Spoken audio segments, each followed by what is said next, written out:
Okay, welcome. This is the May 9th, 2023 Meetup group that's sponsored by Investors Business Daily. I'm the host of the meeting today. My name is Roy Maddox. I'm joined by my son, who's a co-portfolio manager for my firm. We're looking forward to sharing with you our ideas, our thoughts about what's going on in the market, as well as share all your ideas. So we're interested in your feedback, and we're interested in what, of course, you have to say, because we learn every day from each other. This group is comprised of over, I think, 2,200 ardent investors. We've been meeting the second Tuesday of the month for about 5 years now, without fail. And we certainly have enjoyed it, hosting the program. The program tonight will be broken into two different episodes. The first part, I'll make some comments and Wes will take us through the slide deck. And then the second half of the program, we will talk about specific individual stocks. What we're going to focus on are trying to identify the strategy and tactics that are necessary to identify what we call these true market leaders. And these are stocks that have the potential to go up 2- and 3-fold over the course of 8 earnings cycles, where they raise and change their guidance, where the analysts are too low in their expectations and they have to raise their guidance and also the price targets. We found over time there's been a 100% correlation between that earnings growth and the price of the stock, over the long term. What else did I want to say about our group? Oh, just to give you some background on myself, I met Bill O'Neill in 1988. So I've been practicing the CanSlim methodology for 35 years, and he changed my life after I met him in a seminar in 1988. And that's after I kept seeing David Ryan, his protege, win the U.S. Investment Championship in 1984, 85, and 86. And I wanted to find out, well, what is this guy doing to achieve such stellar results, blowing the competition away? And it was all, it's all in Bill's book, How to Make Money in Stocks. And so Investors Business Daily has been a great resource for literally millions of investors, over the past 30 years.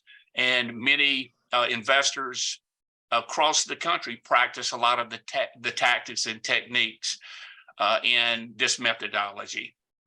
So with that, let's go ahead and get started with the slide deck.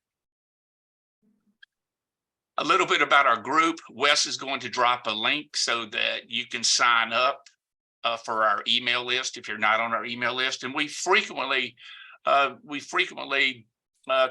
put comments out that our members seem to enjoy. And so take advantage of that opportunity. Of course, this is a disclaimer. We will be talking about many strategies and stocks in the presentation tonight. However, we don't endorse, we don't recommend these securities. Please do your own research. Decide for yourself if any of the stocks that the members discussed tonight make sense to you. Consult your professional investor, your investment advisor, and et cetera. This is just this is a thumbnail of what CanSlim stands for. And most of the members tonight that are on this group, if you have been around a little bit, then you understand these concepts. And these are concepts and criteria that Bill O'Neill developed through his research, in which he found that the greatest market leaders, true market leaders, had these criteria. And so that's why we focused on those. And we're focusing on those same criteria much today. It's important to have some type of investment process. So we wanted to share with you that when you delve into managing your own portfolio, or having other portfolio managers manage money for you, that we think that 3 concepts should be considered: the technical analysis element, of individual stocks and the market, fundamental analysis, and also a macroeconomic analysis overview, if you will. So the type of technical analysis indicators that we think that are very important are things like the MACD. Now, remember a MACD, price phase, SKSD, rate of change. And so we're going to talk about some of these indicators, but remember, if you only had two indicators to look at, it would simply be price and volume. That's all. If you only had two things to look at, no moving averages, none of these technical indicators, price and volume tells you an awful lot. The most important thing is price trend. So the market currently, where's the market currently today? The market is in a nascent uptrend, and we describe that when the market has a condition where the 10-day EMA, that's an exponentially moving average, is above the 21-day moving average. That means that the market is in a short-term uptrend. An intermediate-term uptrend occurs when the 21-day is greater than the 50-day. And long-term, we believe that when the market is above the 30-week moving average, the market has now moved into a long-term uptrend. So the market clearly today has bounced off the bottom, and we're consolidating. And the macroeconomic background is very confusing, very vague, and there's quite a bit of uncertainty going on after we've had the bank crisis recently with the regional banks. A number of regional banks went under, and the threat of inflation and the earnings that are being released by companies that are down currently. So the macroeconomic background currently today it's very muted. So it's going to be interesting to see, however, if the market can discount all these negative factors and move higher. Now, Wes and I we're making a presentation at the Traders Line conference in June, and the topic is going to be windows of opportunity that occur in brief periods of time. And I think over the past 35 years, I have found that really you have brief opportunities, like 3 or 4 opportunities in a year to make significant gains. And you have to, because the market typically chops around quite a bit, and you have to take advantage of those 3 or 4 opportunities. And those opportunities are best when the breadth of the market improves, when you have a number of stocks above their moving averages, when the advanced decline line is moving up. That means more stocks are participating. And most importantly, when the new highs are more than the new lows. And we've been in a situation where the amount of new lows have dwarfed the new highs. So it's been very, very difficult in making money since the beginning of this bear market a year and a half ago. Sentiment can be described as looking at indicators like the VIX and the put call ratio, various volatility measures. And also, you can also get some information from considering ratio analysis. Are growth stocks doing better than value stocks? Or are treasury bonds doing better than stocks? How are treasuries doing versus junk and debt bonds? Distressed debt bonds. So all those factors can also provide you very interesting information. So a little bit of more of a thumbnail approach of thumbnail print here on the fundamental analysis. We use MarketSmith, and we use MarketSmith and Investors Business Daily for much of our research. We find that you can get to know all the companies that turn into the market leaders from using those 2 sources. And we'll be utilizing the second half of the program. We'll be using MarketSmith to identify some of these screens as we identify some of these new market leaders. We also think that it's important to look at sales, margins, return on equity that you can pull off the MarketSmith chart. You can pull up the earnings per share rank and the relative strength rank, which is the most important indicator that we look at. You want to see stocks that are outperforming the general market. And typically, you want to buy stocks that are in the top 10 to 20 industry groups. So you want to find the stocks that are in the top industries and the top stocks in those industries. Normally in a great bull trend, those are where you can find the stocks that have explosive growth. And we'll be talking about some of those tonight. The macroeconomic analysis is important from a backdrop perspective, and we listen to and subscribe to Hedge Eye Research for an overview of the macroeconomic background. By knowing where we are in the economic cycle, that can provide you some clues as to what does best in based on where we are in the economic cycle. Various industry groups do better, various stocks do better, various asset classes do better, depending on where we are in the industry cycle. And with that, let me turn the rest of the slide deck over to Wesley, and I will chip in as needed as we go through the slide deck and then get ready for the second half of the program where we talk about individual stocks and the leading stocks that we have identified, many of these that we own or on our watch list as well. So with that, Wes, let me turn it over to you.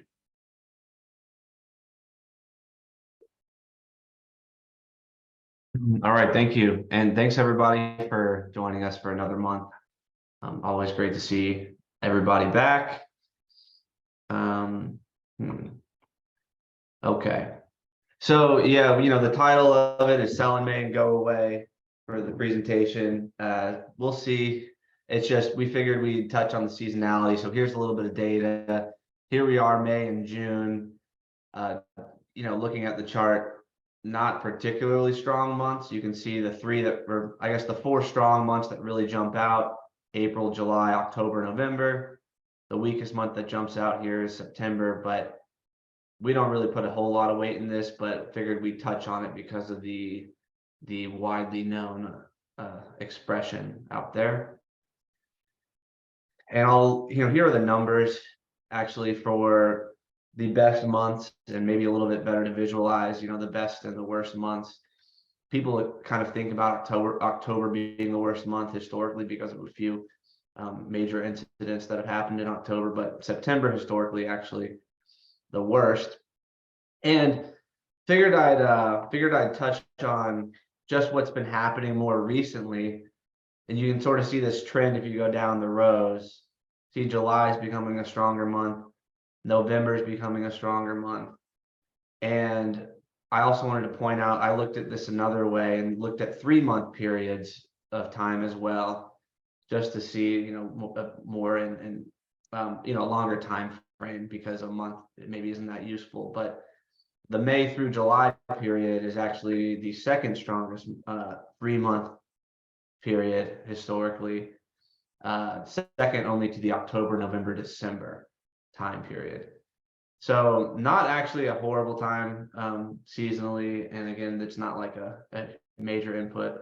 I don't think that anyone should make huge decisions about investing, but here's here are the numbers. Here's some fun data to look at if you ever are curious about the trivia there. Okay, and here's a chart of the S&P 500. This is an updated chart of what we looked at last month. So we have talked about these 3 things that we marked right here.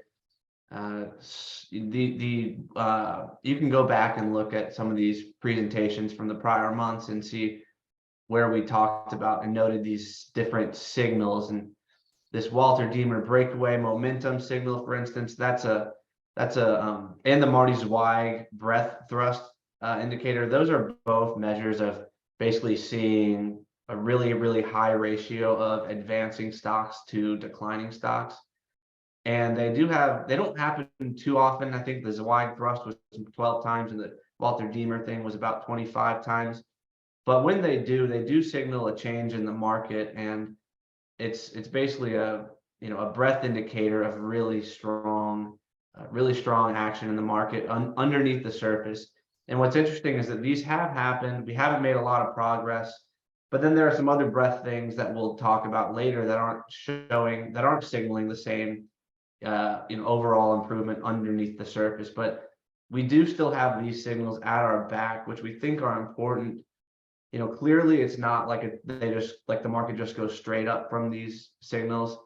There was that scary, there was the scary Friday and subsequent Monday where SIVB and SBNY went under. So we have that backdrop that we're still that we still need to be aware of. But for now, it seems that the market is able to shrug it off with the Fed kind of backstopping deposits, and there's been kind of an orderly at this point, orderly running down, or what's the word, liquidation of these banks. So these are just numbers. Yeah, go ahead. Let me just chip in once more.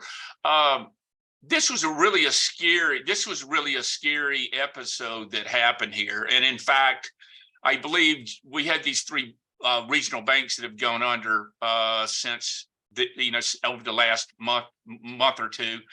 And what's interesting is I think that totaled $578 billion, which eclipsed all the banks and the failures in the great financial crisis from 2007 and 2008. It's so this is, this was a pretty major break, and there's still going to be probably aftershocks and aftertones.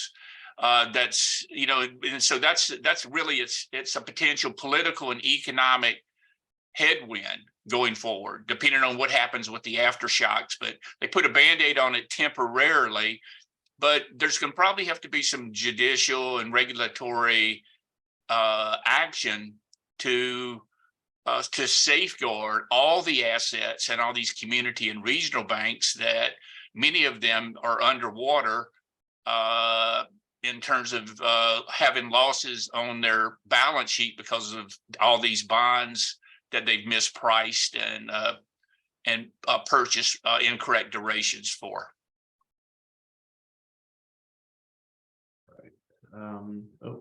Okay, so here's just a little update too on the Marty Zweig breadth thrust. That was March 31st. And so these are the instances of this where this is the really outsized advancers to decliners over, I think, a 10-day period. But you can look up the details really of that on your own. But basically what we're saying is, since this happened, the month return was 1.4%. So far since there, we're up about 0.7%. And when we look at the average of the S&P over different durations, we've underperformed the average in the 1 month period. This is the second worst over 1 month following that signal. The 3 month returns, I guess, so far, right, at 0.7%. That's what, 1, 2, 3. There are 3 instances that are worse than that. So this is the 4th worst as well. So either, maybe this is one that it's not going to be super performance, but in 3 months, but 6 months, there's more clarity. 12 months, there's even more. So if we are going to be, maybe if we do catch up to that average return over a 12-month period, there's a lot of upside here. We think in, possibly in the next 12 months because of this sort of signal. We'll talk more about what, we actually own and everything, and how long we really are, because we're still not saying, this signal happened, plunge in. You still have to be measured, but there has been some, I think, decent stock action following this signal too. And here's a chart. You guys, we'll send this presentation out. This long-term chart of each instance of where it was signaled. You can just take a look at this on your own. I think it shows a pretty good history coming out of the bottom here. So you'll notice that given all these signals, we do have some confidence that there might be a better environment ahead. Okay, so tomorrow morning we're gonna have the CPI report.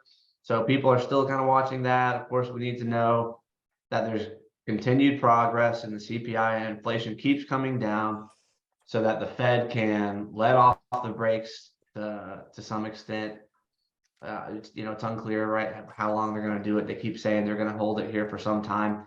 They're probably going to stop at 5%, right? That was probably the last hike that they just did. But here's a look. So The consensus is for a 0.4% or so month over month change in CPI.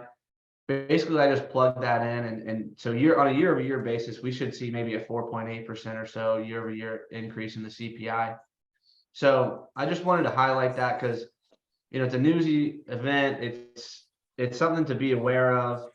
We're not going to see the same type of progress on a year over year basis. So the March report that came in, right, and we saw it at 5% year over year. That's a big drop from February, right? 6% to 5%. So that progress is not going to continue this month.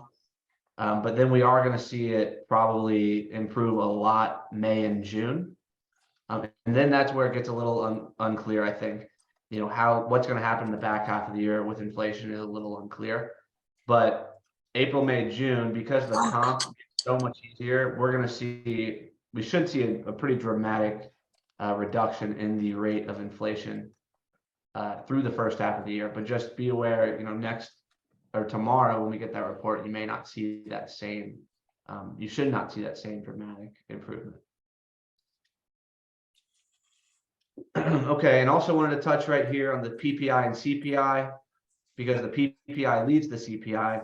And if you recall, the PPI report last month for the March number was I think really low, much lower than people expected. And so the PPI, the producer price index, coming down to that level, it is at a level that we've seen many times in the past. So it's not, that is really reverted to a level that could be close to sustainable, right? 2.8%. And so I would expect, again, the CPI to follow lower with that. And, just touching on one more thing, I know there's always been the discussion about wage growth, because wage growth is sticky and that's going to keep services, relatively high, and that component of inflation relatively high. For now, yes, I just wanted to give you the history and show, okay, average hourly earnings, let's say back in 2018 and 2019, when we were around that 2% level in CPI, wages were still at 3.5 to 4, let's say 3.75% or so, right? So just again, context to figure out where we need to get. We know the labor market is still very tight. There's still some data points like the job openings and maybe overtime hours that are showing some weakness or some relative loosening in the labor market. But wanted to show this because I know that's typically in the discussion about services remaining sticky because of this, and that's probably true to some extent. But we are seeing a lot of negative goods pricing. So that could absolutely take us down to 2% with services still being a little bit higher. Okay, and lastly on the CPI, this is a look at real wage growth. So when average hourly earnings are growing faster than CPI, that's the blue part of the chart. And then when earnings are growing slower than CPI, that's the red. So you can see that in 2021, right? We got all the stimulus in 2020. There we are, right? Everyone got their nice checks in the mail, and inflation had not caught up, and there was that big dislocation, all this money and not enough stuff. So since then, we've had 2 years of negative real wage growth. So my point here is showing that if the CPI does follow that path that I mentioned, let's say it gets to 3% by June, that's going to be pretty good real wage growth. If wages stay at, let's say, 4%, and then CPI comes down to 3%, you're actually going to see real wage growth for the first time in a long time. And so, that makes you wonder, okay, if that's the case, then maybe the consumer starts to improve, and maybe that's what we're discounting here. It's, who knows, but it's something to realize that actually, the consumer might start to see their situation improve. And we're close to an inflection there in purchasing power. Okay, and just more on the Fed funds rate. This is the projected path of the Fed funds rate over the next year or so. So we know the hike happened a week or two ago. And so saying they're done, this is what the Fed funds futures are telling us, and that we're going to start cutting pretty seriously. A lot of people will say that's a bad sign, right? Like if they do have to cut, you know, something terrible is happening in the credit markets. There's defaults. There's the commercial real estate market is imploding, and who knows? But we'll see. It is saying that the Fed doesn't need to stay up here, and you know, that might be that probably is true. Go ahead. Was there a question? No. But I'm, you know, still paying attention to it because I think this has been the driving, you know, factor, the singular most important factor for the last year and a half. So just going to keep stay informed with this. Wes, let me make a point right there as well. See, guys, the whole dilemma is what you hear on TV. What you hear on TV that that if when the Fed starts to cut rates, that's going to be good. Not necessarily. They had to start cutting rates in 2001, 2002, and when we had the internet bubble meltdown, and also in 2008 before we bottomed in 2009 because the economy went into a dramatic recession.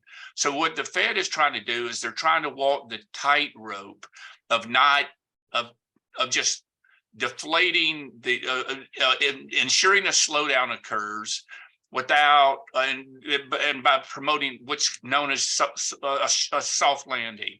So they want GDP to drop, they want earnings, they want the banks to contract their lending policy or contract their lending efforts, and so that you can slow down the economy. And that's what they want to do to bring inflation down. The problem, as we see, the problem is going to be if they go too far too long and put us in a significant slowdown, because typically the market in a recession goes down another 20%. So the odds are that the October bottom is going to Hey, Eric, what's up, man? How are you? Good. You guys hit some balls in there? There, Oh, I took care of that. And so, you know, the old adage of, be wary of what you're wishing for, because we don't want this economy to go into a very distressed slowdown. We do want it to of course moderate, but and that's what, data that comes, we won't know anything. We won't know the result of all these policies until later. So if we can get through this slowdown, and the market will discount that, then you're going to see more stocks participate, and we are seeing finally we're seeing some traction in individual stocks currently. Yep. Right. So here's a look at the yield curve. Oh, the yield curve as well, and it really it's been on everyone's radar ever since it turned negative a year ago, maybe. I guess it dipped negative in April of 2022, but this is the leading indicator of a recession, and I guess technically we haven't had it, so people are sitting here waiting and waiting and waiting for a recession. And I also saw something interesting. I meant to add this little chart in, but there was a Google Trends note that someone sent out talking about how it's the most anticipated recession ever, and showing how much the Google Trends for searching for recession had surpassed 2008, 2009 as well. So you just we're always skeptical, and always just trying to find the stocks, and just because we don't know better than stocks and everything. So what's really going to happen?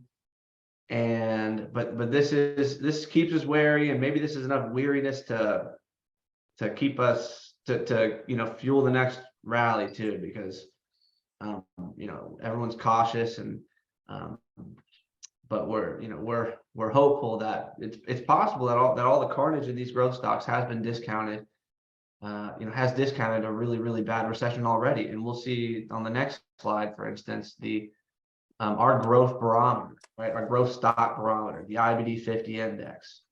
It's down from 585 to what bottomed at, like, let's say 285, right? So it's it's down over 50% during this last bear market. So you've never seen something so bad. So arguably, are we, how do you not look at that and question if this is already discounted, right? Like you have to imagine if this is the worst it's ever been in this growth environment that we kind of that we focus on. It's absolutely possible that the worst has been discounted. It's possible there's another shoe to drop, but this is something that's keeping us optimistic. We're sitting here, we've been, a lot of you guys have been with us for 18 months, the last 18 months, right through this bear market. And we might be getting very, very close to this bottom, but just another index too. This is the IBD 85 index. Same idea, right? I think it's 85 EPS ratings and 85 relative strength ratings that IBD, makes for this index. So it's a certain group of stocks that pass certain screens for them. And I see Yogesh, yeah. Oh, it didn't exist in 2000. Yeah, it didn't in 2000. It did in 08. So we do see that. I mean, what that was down 60%, it looks like. So maybe a little bit worse than this, maybe a little bit worse than the current one that we're in. You can see it breaking through the 50-month, that magenta line too. But anyways, this is something that we have started to show because, man, this is dragged on. And, I think you should be optimistic, right? It would be the wrong time to throw in the towel on this, I think, this strategy because of the carnage there. Roy, do you have anything to add? Yes. You? What's that, Wes? Oh, sorry. Do you have anything to add? I didn't know if you. I don't. Just the idea that the IBD 50 ETF is different from the IBD 50 index. Okay, sure. Yeah. The ETF only being in existence for like what, 7 years, or the other? Yeah, 7-8 years. 15 or so. Yeah. Okay. So we'll go through now that what we always go through a little bit. This is the NASDAQ and the MACD in the bottom panel here. It's nothing particularly wrong. You could say this is a negative divergence with the indexes kind of making a new high, and then the MACD cresting below that, so not confirming with a new high. But it's worked through this overbought level since February 2nd. There was as we talked about with the banking crisis, there was a pretty nasty pullback, but since then we've rebounded, and it's kind of in this indecisive area of MACD, which is that momentum signal that we're looking at. So I think it did turn positive today, even with the down day in price. Okay, and then just looking at this is the NASDAQ with volume in the bottom. I wouldn't say a ton to look at. I mean, these are, I guess, a couple of distribution days here, but flirting with that level, that 12,200 level or so. Pretty good action. Some you'll see, well, we can go over the sort of big cap stocks in particular, where they've actually, I think, broken out of that high. But this is, it's at a pretty crucial level, right? It's right at that February 2nd level, and we've been bumping up against that. So something's got to give, one way or the other. But if we do, I think the more we touch that resistance point, the more important I think it becomes, and it's proven itself to be a pretty tough level. Okay, and this is just looking at the moving average crossovers. We prefer to think about the short-term trend as when the 10 day is above the 21 day. So the green line is above the magenta line. What's interesting about this environment now is that really all the moving averages are in agreement. So everyone is, the 10s above the 21, 21 above the 50, 50 above the 200. and they're all upward sloping. I think the 200-day might not be quite, or it, it was a day or two ago, but they're all in agreement, and that's it's been a while, right, to have that, and that's what we're looking at. I mean, this looks like the beginnings of an uptrend, and that's why we continue to think we're hopeful that this is a time where you could you could start adding exposure, and hopefully we can get a point where it's a really healthy uptrend. And James, yes, I agree. VCP, absolutely. On the indexes here, perfect Minervini special. Okay, and the Stan Weinstein sort of long-term trend model here, the NASDAQ above the 30-week moving average. It's been above the 30-week for almost the entire year. And that again, just another thing saying, okay, this uptrend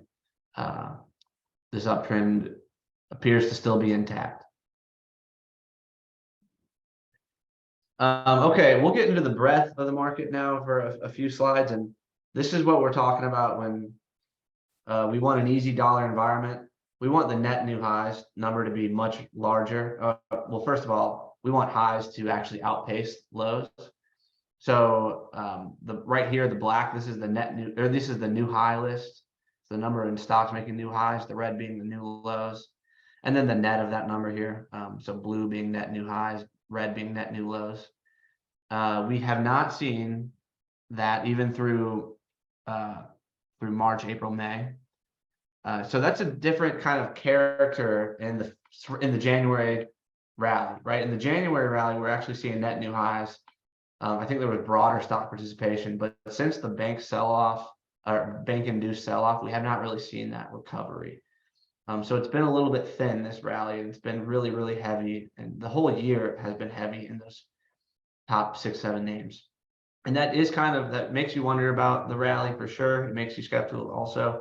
2021 was really a story of that as well, where the big guys carried the indexes with a lot of questionable action in individual stocks, but we'll look more into that and talk more as we get into the other indicators.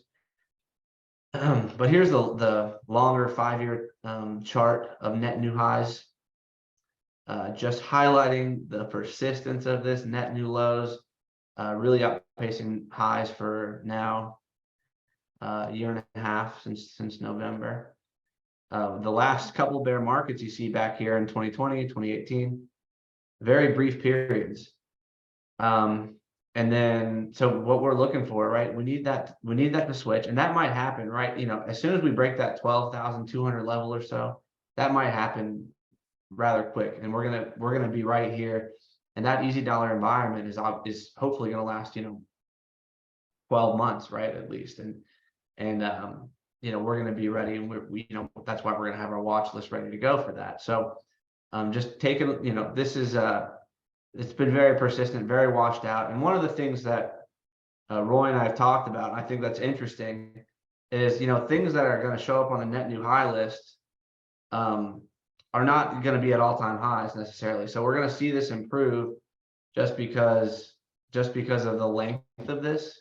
And so something like a Shopify that's down 75% from the top, that made the new high list, right, the last week, as it broke out to a 52-week high, because it's still down, right, hugely. There's still going to be overhead, which maybe is an issue, but we are going to see money, making opportunities with that new high list being populated with absolute new highs, and as well as those 52-week highs. Okay. So this is the advanced decline line. This is something this is really the most alarming thing about the rally, and what's most, what I would love to see confirm the rally, right? We need this advanced decline line to turn up. We're noticing that the index is again, rebounding right here. And the advanced decline line continues to go lower. So something's, that's not really a sustainable environment for the rally. So either, the stock participation's really got broadened out. Or, it might we just might chop around for a little bit. We just might not be ready for a really strong bull market. But hopefully, we do see that participation broaden out, and even if not, at least I think there's a few stocks that are acting a lot better, and we'll talk about those later. So this is the NASDAQ and the percent of stocks above the 50-day. We saw this bottom out at 10%.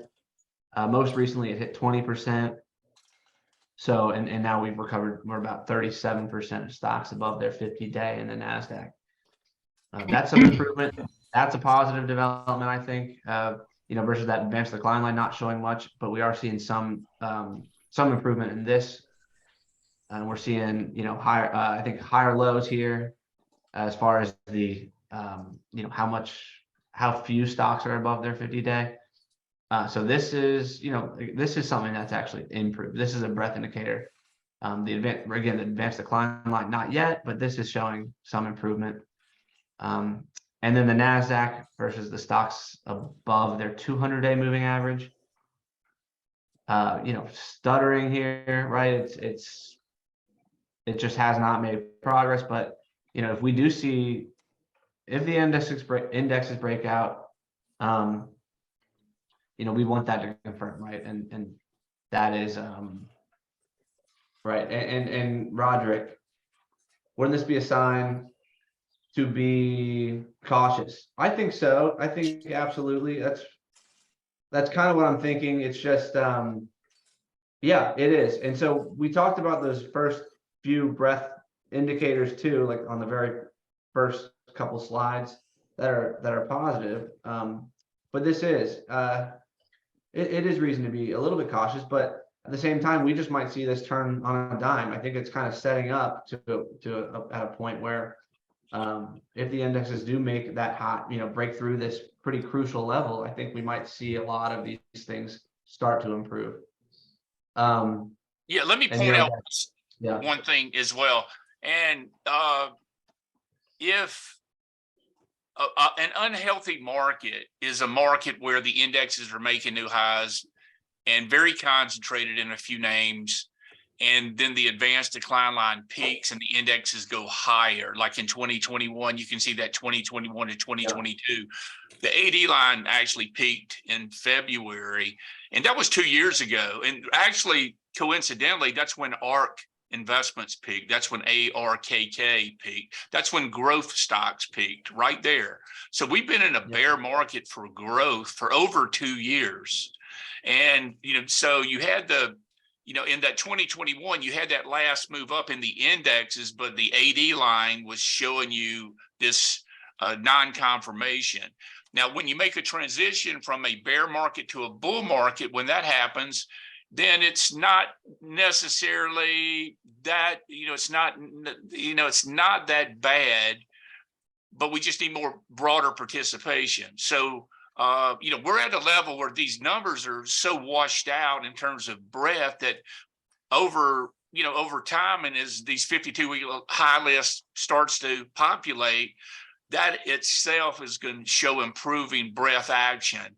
And you're going to see some of these stocks, and we'll talk about them later, such as Shopify, Palantir, IAS, DOCN, Snowflake, Duolingo, and things like that, where it looks like they're going to 52-week highs and they're still way off their 52-week high, their all-time high, but they're going to 52-week highs.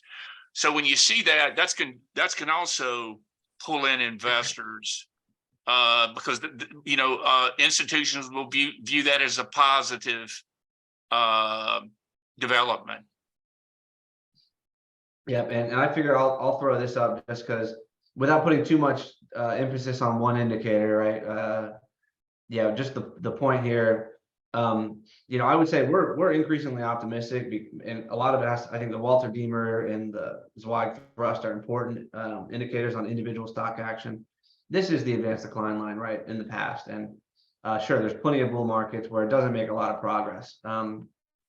So, it's absolutely, something to keep in mind. We don't need it. It'd be better, it would be better if it was going up. And you'll probably notice that in the stock action too.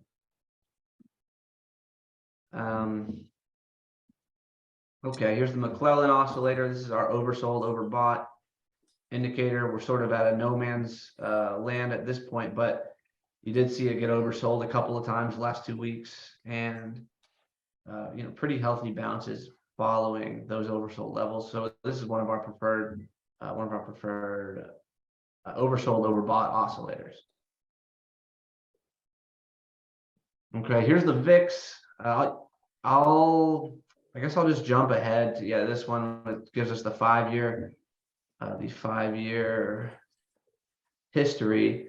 And this is encouraging. And again, we're seeing this kind of manifest itself in some individual stock action where you can actually hold on to some things and you're not immediately getting chopped up on everything. You see the VIX almost hit 15. That's a level we haven't seen in a year and a half since November, since 2021. So this is good, right? We want to live below 20. If we could live below 20 for most of the year, then we could actually see some good progress in the market. So this is a positive development, I think, and hopefully we just continue to trend lower from here. But this is what is happening in the market. You can kind of feel it if you're actively trading. You can see that the volatility has not been so much to just throw you out of every position. Okay, and here's the net active asset investment managers, or some net long exposure for active investment managers. This is this is like a bull bear thing. It's like a what do you call it?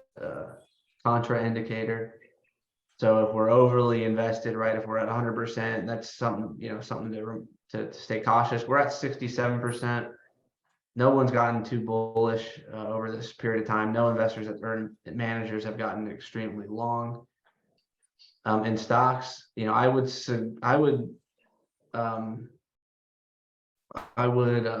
suspect that if people are looking at this 12,200 level in the Nasdaq, and I would suspect that we could see broader or more long exposure just following that. And but there's plenty of room to go either way, basically, is what this indicator is saying. Okay, another contra indicator. So if we've got a lot of bears, that's bullish for the market. If there's a lot of bulls, then it's bearish for the market. So the contra, right, the opposite would be true. So I'll just skip to the net number. What we've got is a net number of a lot of bears. So the bears are outpacing the bulls by 21% based on this survey. That's been the case, right? There's been more bearishness for again a year and a half, the entirety of the bear market. So it's not really been a great timing tool, but just know that it can, the rally that we've seen so far has not gotten a lot of people on board. There's not a lot of people that have FOMO. There's not a lot of investment managers that are, fully in.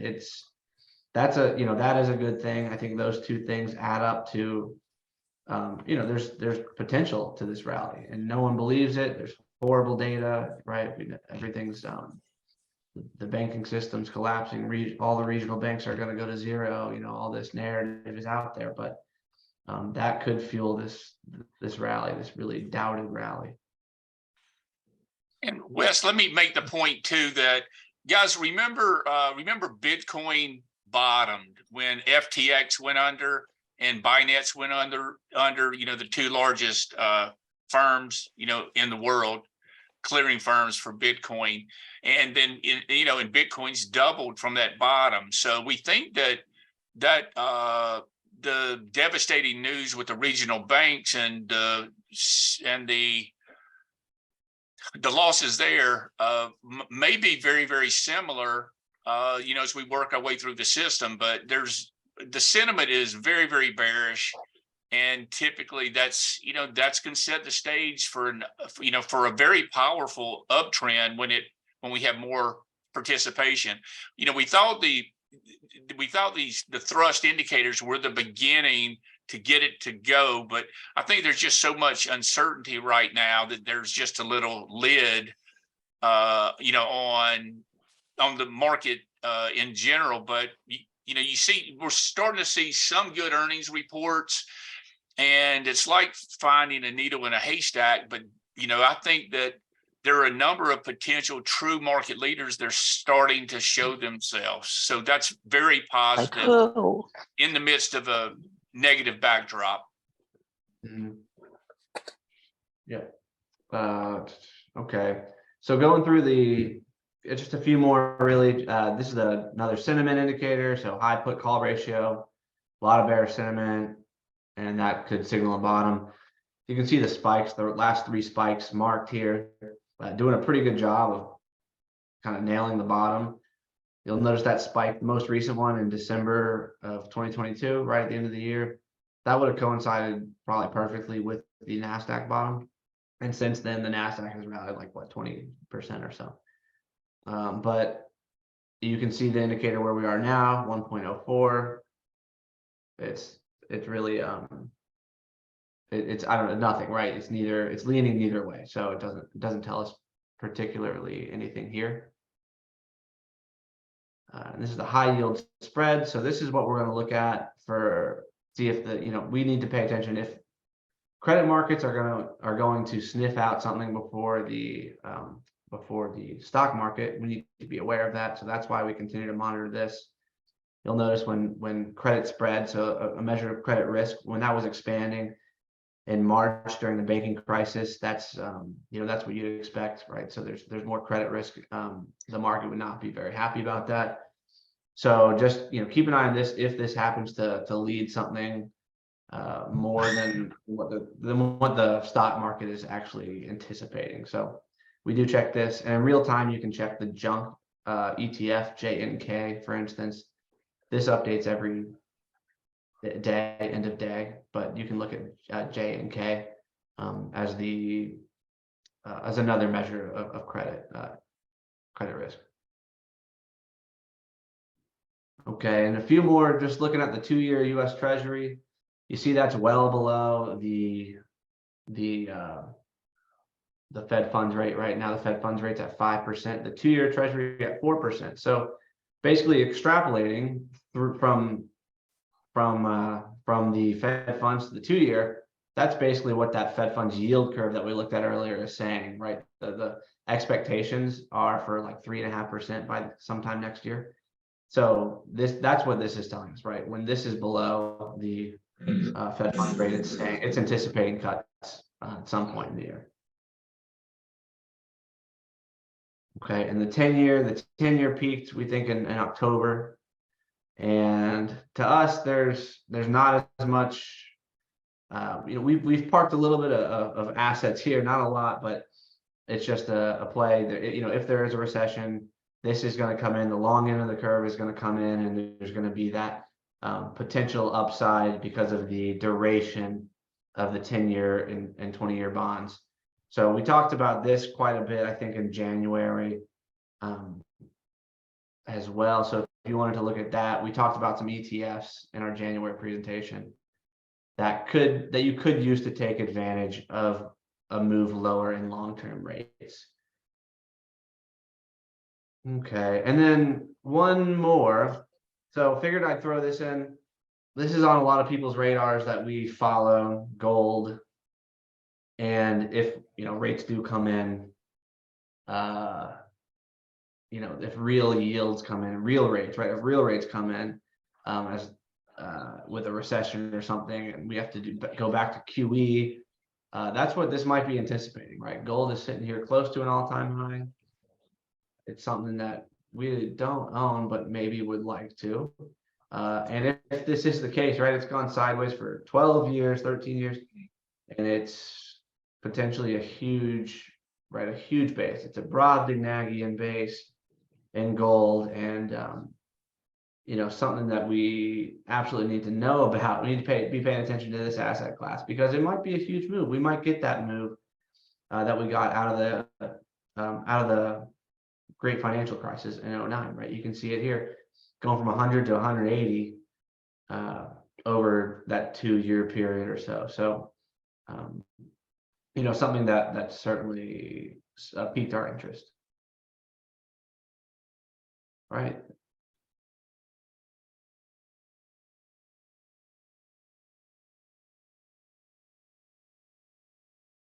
Well, that was And it. I think Yogesh just made a good comment. I think a correct comment there. Yes, silver can, I think there is more leverage in silver than gold. If you want to, Yes. something that you want to add. Thank you, Yogesh.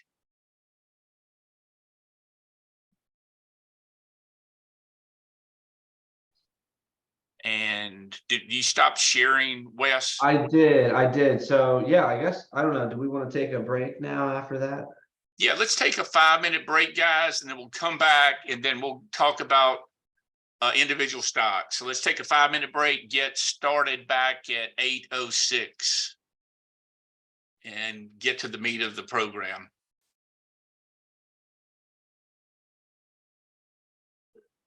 There.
Okay, guys, let's go ahead and get started on the second half, and let's talk about some individual stocks. So we're going to focus on, well, we're actually going to go over the 13 stocks that we own, as well as our focus list and watch list, and then we'll take input from all you guys at any time.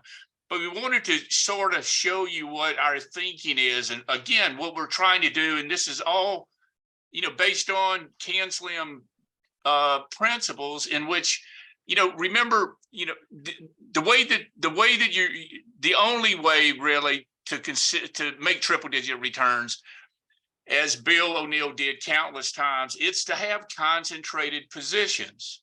And from his book, and he elaborates many times that, he believes that you should only have 4 or 5 positions. If you've got a $250,000 account, maybe 5 or 6. If you've got $1 million account, and what you're trying to do is you're trying to get 2 or 3 of these stocks that are powerful, like a Teladoc a couple of years ago, like Zoom was, like DocuSign. All these stocks that went up multiple folds in a short period of time. Now, one thing that all these stocks have in common is that they had to be making new highs. So your new high list that's the list that you should primarily be focusing on in great detail. And the true market leaders are going to be ultimately on that new high list. So you want to buy companies that have institutional support. This is Market Smith that we're using here. And it provides you with all types of useful information and data that we find useful and important from a fundamental perspective. And you can see the technical picture by the graph in front of you. So this earnings period we've had some minefields, and we've had some traction where some stocks are shorting, or they're starting to improve their action. And we think that a number of these stocks that we've identified may be stocks that can double or triple in the next year and a half or so. And it remains to be seen, of course, but they're going to have to continue to raise their numbers. They're going to continue to have to grow. And when you do your research, it's important to decide, well, does this company have long-term growth that's projected, that can be projected consistently and with great earnings power? A lot of these, and this is really the quality, a lot of these stocks, they're not $2 or $5 or $10 stocks. They're expensive stocks, and they're expensive on price because institutions are in them. And this is Taser, the old Taser, Axon Enterprise. They did report after the close, the stock's down modestly. I looked at the report. The report looks to be very sound. The stock's only down $3. And notice it's been consolidating up here near a 52-week high as it congests the last earnings move. The last earnings move, the stock had really terrific action. The stock went up on the earnings report 10%, and volume was up 192% higher than normal. So you want to see, we want to find stocks that can immediately go into new high territory if the market turns. You can also see that Taser has increased for 4 straight quarters their revenue growth. And, this stock just came in with 96% earnings growth. And remember, O'Neill from his book mandates that you're looking for a cutoff of 25%. So this far outpaces that 25% minimum. And we all also recommend that you always look at the weekly chart too. And you can see how nice this uptrend has been on the weekly chart. And of course, the monthly chart is suggesting that the stock is going into new high territory. That's why we find the stock so attractive on a technical basis. So coming out of a bear market, it's been, it hadn't hit a new high in over 2 years, and now it's starting to break into new high territory. We think that's something that you should definitely keep your eyes on. The 98 relative strength and a 99 earnings per share rank. And so this stock looks formidable in the past, based on their earnings projections in the future. Celsius, of course, this is the energy drink. Now, this company reported a great quarter.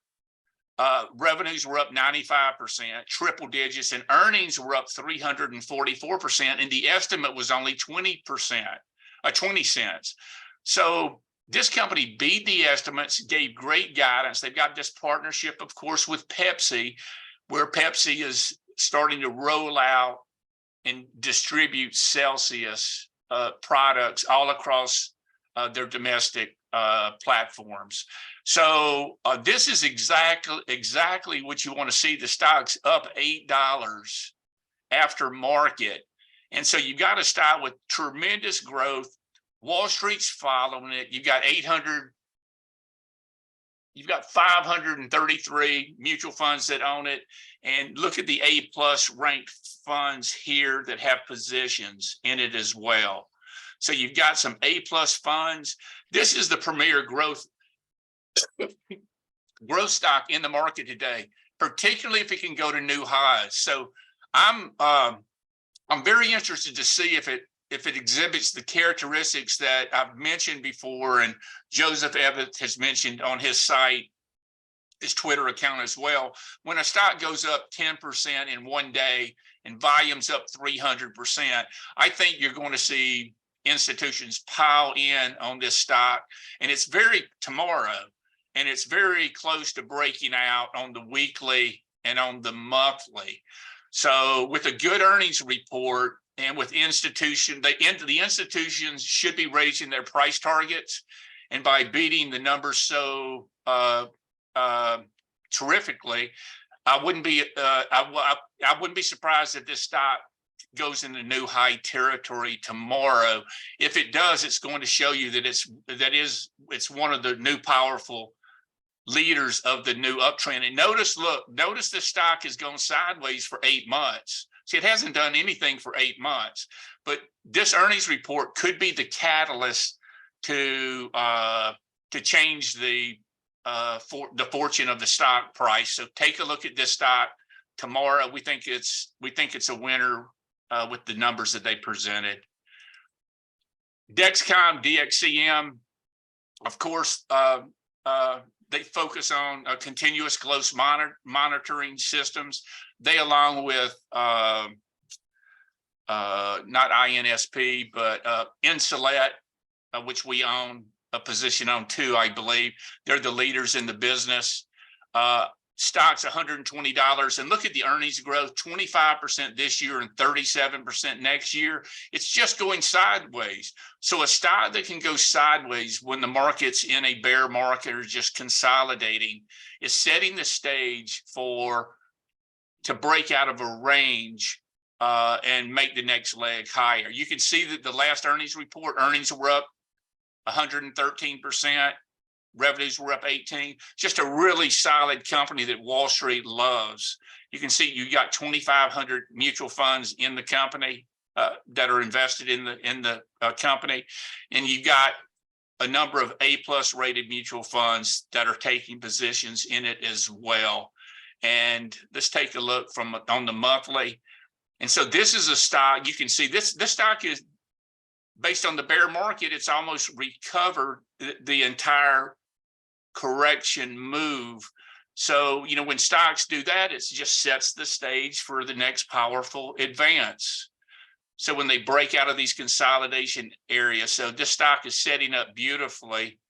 And, you know, if it consolidates and breaks out of this advance, then I think it's definitely a place where you should be buying it if you don't own it, or adding to your positions if you own it. Everyone should be watching the home building stocks. No, they all are very similar. You've got D.H. Horton, you've got Lennar, you've got Pulte, you've got MTH, you've got, you know, just a whole conglomeration of these companies. But what's surprising is the stocks are making a new highs. So they're in new high territory despite what's happened with interest rates. So they're very, very cheap, and they have a history of moving up more than for multiple of years. So we think that these stocks are going up because there's a supply problem. There's a shortage of houses, in America, despite the rise in interest rates. So that's the driving force that we believe that's propelling these stocks higher. And if you go back and you look in prior periods, so you had periods in 2000 to 2006 where this stock went from 10 to 100. So it's close to breaking out and starting perhaps a major new move that lasts for multiple of years based on the demographic changes that are occurring in America. So it's close to making new highs, and they all GRBK, they all look great. There's Green Brick Partners that has made this dramatic move. This was a very thin one that has exploded after it made its earnings move. You've got D.H. Horton, which is DHI, that had a great report and that's consolidating. And look, these stocks are trading at 5 to 7 multiples. Of course, O'Neill and the methodology is not mandated on price to earnings ratios, but when you can get a stock that's got tremendous growth like SMCI, that's cheap and that's growing triple digits, institutions can't ignore those companies. LNTH has been a fan of ours and of the group for months now. And let me pull it up, LNTH. And you can see they had a terrific earnings report. Look at these earnings reports. See, that's what you need to focus on. You need to be watching these earnings reports. Stocks that have a great earnings report and they beat and raise their guidance typically go higher. But incidentally, we own this stock way back in August and September and lost money because it was the market, perhaps the timing of the stock purchase wasn't right. But in any case, back here look at the earnings reports that they had 3 quarters ago. Earnings were up 700%, 900%, and 448%. And yet the stock corrected and went down, and now the stock is resuming its uptrend. You can see this very obvious, cup and handle here, and it broke out on the earnings report.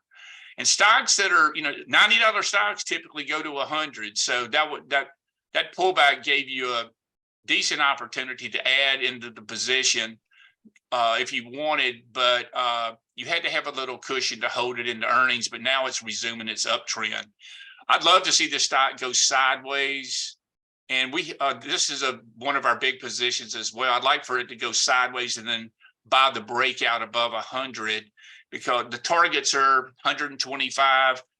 I think Wall Street's going to be short on their estimates, and this company's got a long runway ahead. Las Vegas Sands that just reported, many times it pays to wait until the earnings are reported, because it is really sort of a minefield. And no one really recommends holding a big position into an earnings report. And a big position is really predicated on how much do you potentially want to lose. Like, I think that I would like to limit all my loss, the maximum of loss on my portfolio to 1% of capital invested. And so, if you have $1 million account, and you have 4 or 5 positions, let's say you have 5 positions, and you've got 20%, and if you lose 50% on the stock purchase, you're going to lose 10% of your capital. That's way too much. So it's in a raging bull market, it makes sense to only have 4 or 5 stocks. Most of us advocate doing that when you're in a very nice bull market, like we had in 2020. But in a bear market, in a market that consolidates, where you're seeing many stocks go down 20, 30, 40%, you've got to position size accordingly. But earnings are out of the way. Earnings were up 170%, and revenues were up 125%. And they've got 5 casinos in Macau, 1 in Singapore, 1 in Paris, 1 in London, 1 in Rome. And they've got China is they're opening up their economy. And so we think that this represents really a place where institutions are going to be buying. And you can see it's got a 97 relative strength. So this is setting up for a pretty nice pullback buy, where it made new highs, came in, and then it's taking out the prior day's high. So that's a tactic that we use many times in terms of initiating a position. NVIDIA, everyone knows NVIDIA, the premier AI company. And Microsoft, of course, is they're going to be known. Microsoft is making a huge imprint in this because of GPT, and making a big impact in this, along with NVIDIA. But NVIDIA is the clear dominant semiconductor in the space. Although AMD is sort of collaborating with Microsoft in terms of generating a new AI chip. Next Tractor is a solar company that's got 263% earnings growth on the last earnings release. Revenues were up 52%. These are very, very powerful numbers, and it's a recent IPO. So it looks very similar to when Mobileye came out, but Mobileye missed their earnings report. And so that's what happened with Mobileye's earnings report. It got shocked, and it has been bounced, but it's, if you own the stock, this certainly looks shortable on the reflex bounce here. Okay, so this is going to be really interesting, because this is by far the number one growth stock in the marketplace today. Everybody owns this stock. Everyone's talking about it. It's the sneaker company, ON Holding. Many of you are, I'm sure, familiar with the company. So ON Holding, and this is our largest position, and we're profitable in the position. Earnings are going to be released in 7 days. And you want to see this stock have a great earnings release. It's in a group, a strong group. The group is the third strongest group in the marketplace today. And if they've got to come through with their earnings report, and you've got years of upside if they can continue to execute their plan. So it's off the lows. You can see the last earnings report. You had tremendous interest by Wall Street, and it's just has consolidated the gains. So you would want to see this stock take off and have an upsurge going into the earnings. So I'd love to see this stock, depending on what the market does tomorrow, but I'd love to see the stock take out the highs of 2 days ago, and I'd love to see the stock at the at $40 when they're reporting the earnings, and then you've got plenty of cushion to hold the stock. And we've got cushion on the position, and we're planning. Wes and I, we've talked about it. We're planning on holding the stock, but everyone knows about this company from Investors Business Daily, hedge funds. It's on Twitter. People are talking about it, but sometimes, that's not necessarily a crowded trade. It's a trade that everybody is interested in, the way people were interested in Tesla on its big, move over the years. So this is, if you do not, this should be number one on your list in terms of your watch list or potential buy list. If you don't have a position now, just take it small into the earnings report. If it's got a great earnings report, average up in the position. That's how I would handle it. Super Micro Computer, and this is a position we're averaging up on, and we actually sold it. We got shaken out of the stock the day before earnings because we didn't want it. Had very abnormal action, and we sold it and took a small loss in the position, got whipsawed, and didn't want to initiate the position until after the earnings report.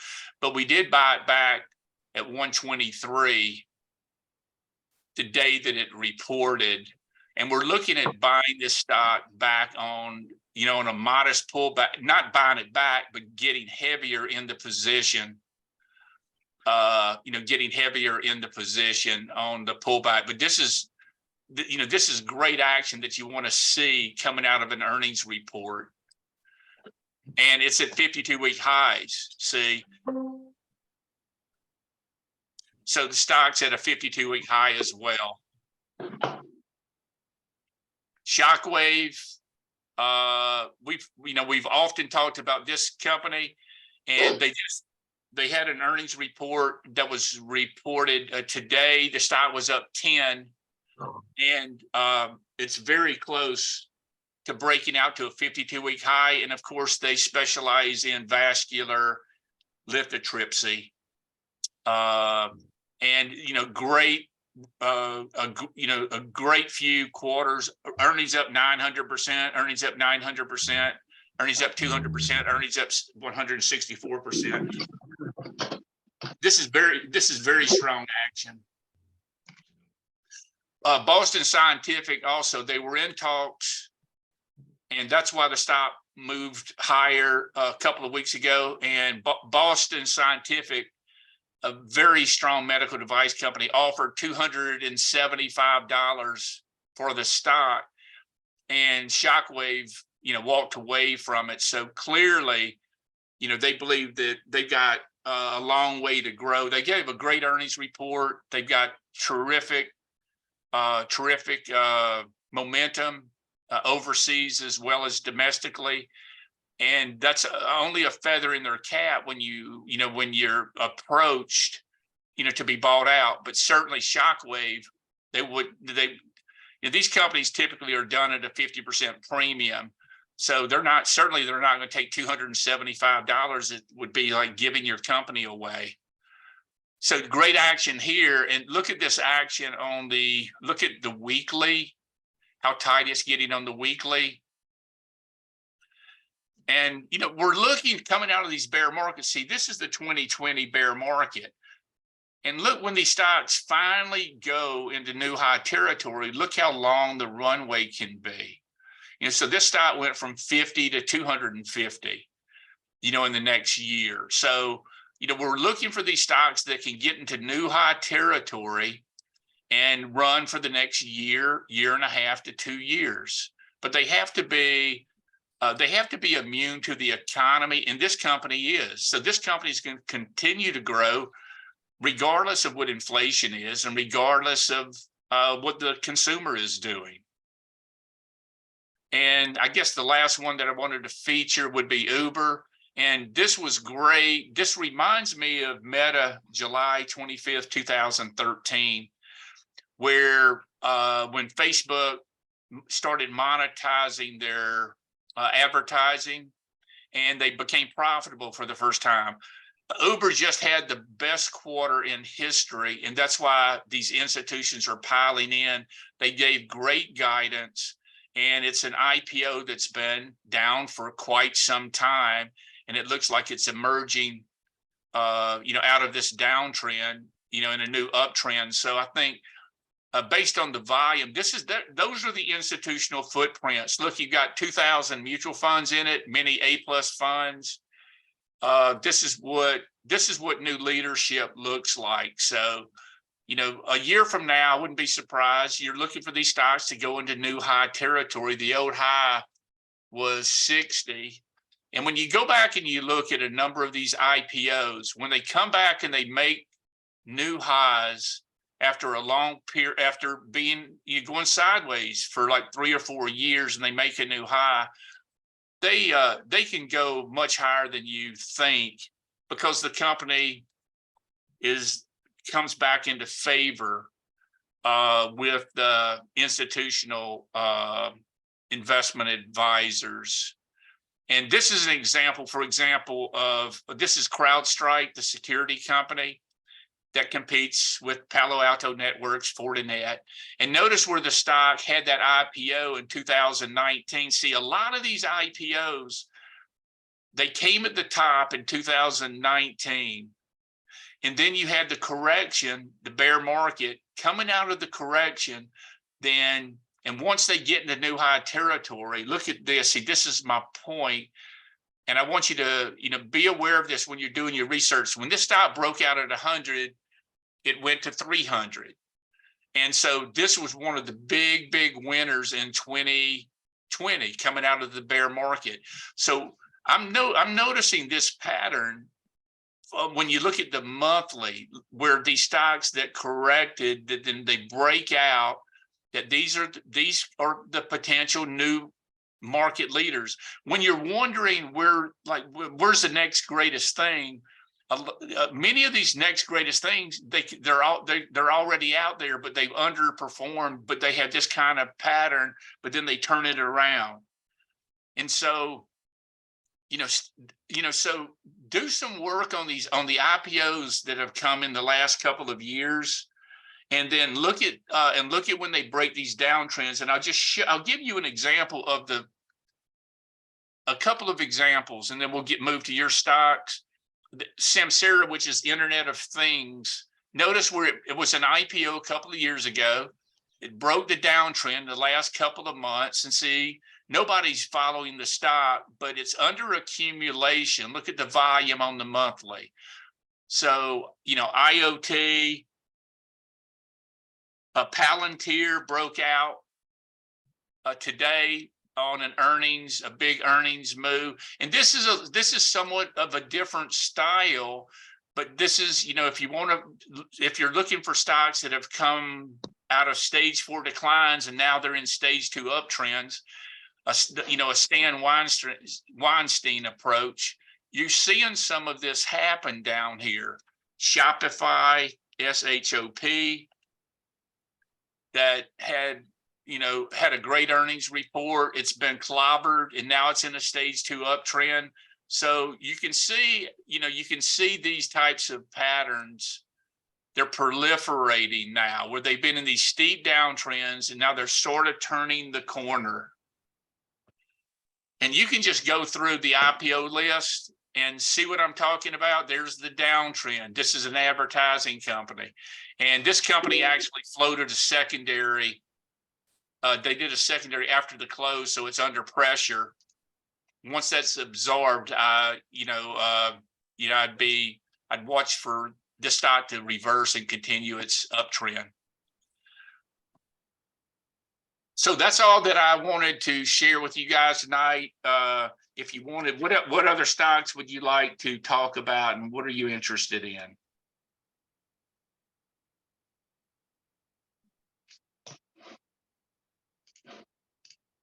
Roy, how about INSP? INSP.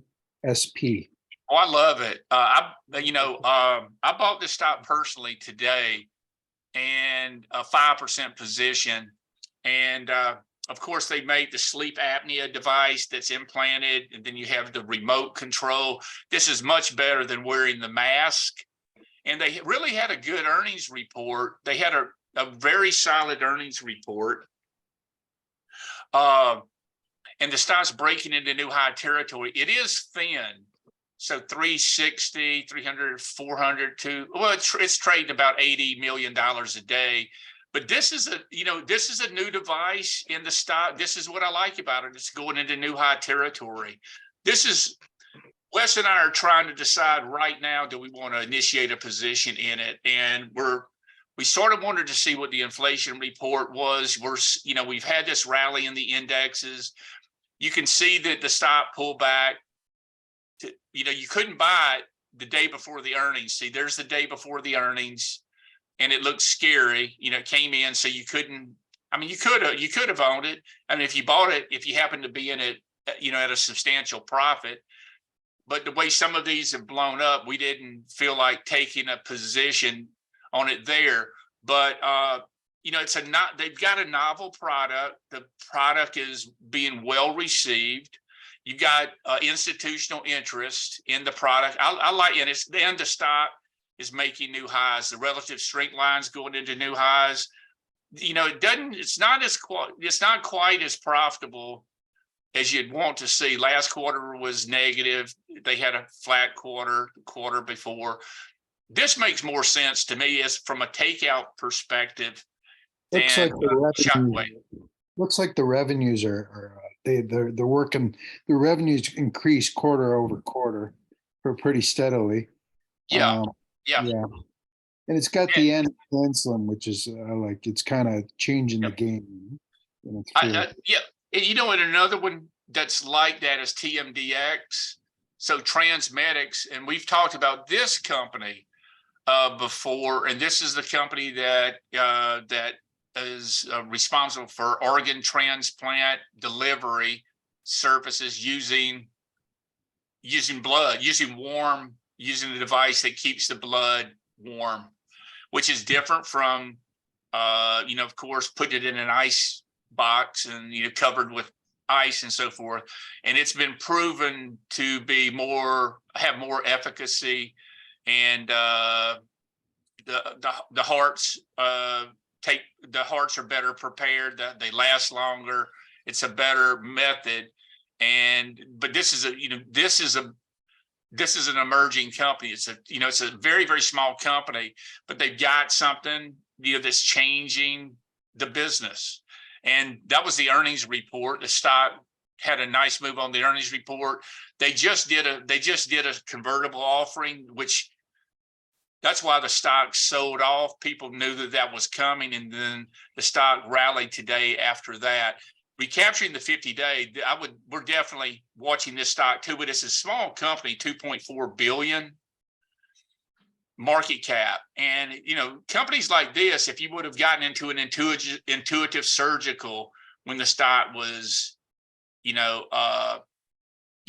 its infancy, when the stock was only a few years old,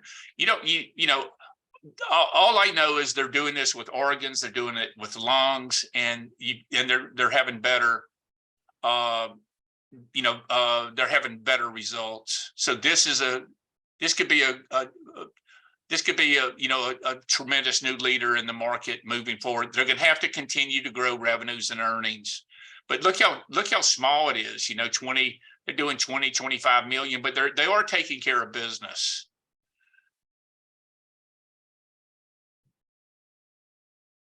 Roy, Yes. would you consider buying that because it has a pullback? Maybe it's easier in a rough market, or is that not the right tactic to go with? Is it only new highs? No, I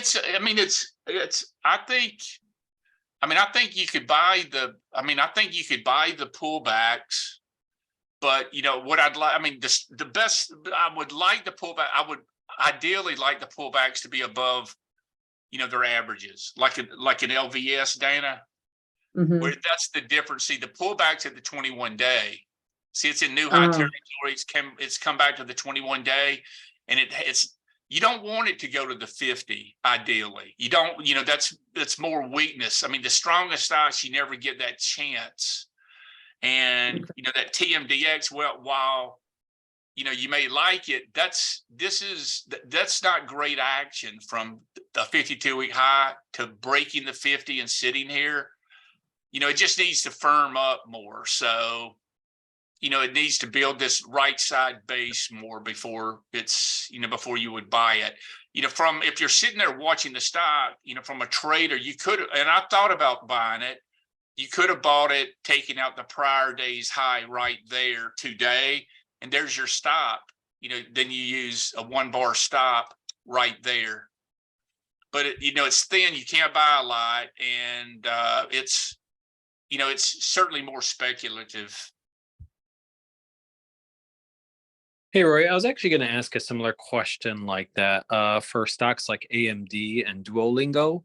Yeah. They had a similar bounce where they kind of did this tennis ball action and then came back strongly on high volume. Yeah. So this stock, it was attacked by a short seller. And, you can see the stock report. This is terrific earnings, a terrific earnings report. And look how strong. This was showing leading action, definitely leading action in the market. The stock had a 10-300 character setup, moved up here to 150. And it's going to be interesting. It's going to be interesting because I actually bought the stock there 2 days ago, taking out the prior day's high, and I exited the position today because I didn't want to take it into the number. And if this stock tomorrow, this stock was down earlier today, and it's showing it's up 3 after market. But this is great. If this stock goes into new high territory tomorrow, no, that's fantastic tennis ball action. The way SMCI came back. So, and look at this stock. See how it hits this monthly criteria that I'm talking about. Nobody knows who Duolingo is that I'm aware of. Hold on, my son's calling. So no, we're aware of it, but it has use it for learning. A lot of people use it for learning languages. It's the standard, right, Dana? Isn't it the standard? Yeah, it's really, really good. So, this is where I think a lot of the new stocks, the emerging stocks that are going to go up, that are going to double and triple, are going to come up from these setups, and they're just showing themselves. See, these things, these things were real muddy. Look at the downtrend. This stock looked horrible, and yet its fortune changed in a couple of months. See, if you're looking, which we are, we want to be in, 8 to 10 stocks that can go up 100 to 200%, and over a year and a half, over 8 earnings cycles or 104 weeks. And this is where some of these names are going to come from. It's not going to be from an IBM or, any of these, it's not going to come from IBM or Coca-Cola or any of those companies. And that, for that matter, it's not going to come from the Apples of the world that are too big. The market cap is too big. They're going to come from these smaller companies that are doing something that no one else is doing, that are, that have a moat around their business, and they come up with the novel way of solving a problem. So Duolingo, it's, this is on our watch list too. And, if this stock gaps up, and we want to see what the volume is tomorrow. So if it gaps up and goes to new high territory, that's going to be a terrific character change. And so we're seeing that, Celsius is up $8. If this stock goes to 122 tomorrow, then that's telling you this is one of the leaders. From, just from the muddling here, not doing anything for months, and then it goes to new high territory. So you have that type of action. What was the other stock that you asked me about? Oh, AMD basically went down pretty drastically on earnings, but then just really bounced back hard really well the next 3 days. And that they it bounced based on the initiative with with Microsoft, where Microsoft may be collaborating with them to generate a new AI chip. And while the leader still NVIDIA, that moved the stock higher. And it's important to watch this semiconductor index, the SMH, that ETF. Let me see if that comes up. Yeah, because the semiconductor index leads the economy, it leads the market. Semis are in everything, and most people have given very, very poor guidance for the first half of the year, but they think that the semiconductor market is bottoming this quarter, and they're giving guidance that there's going to be a good second half of the year. But this is tricky, because if this rolls over, if the semiconductor index rolls over, that's very bad for the market. And AMD, I think AMD certainly is a leader, and it's certainly attractive down here. I think it's back above the 50. You of course want to see it stay above here, build a base, and then take out 102, and then you've got your nice uptrend. So you're going to have a number of these stocks take out their prior pivots for this rally to broaden out. And we're going to see what happens in the next couple of weeks.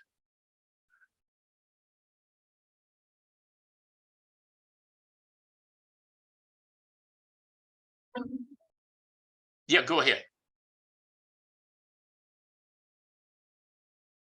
Hey, Roy. Yes.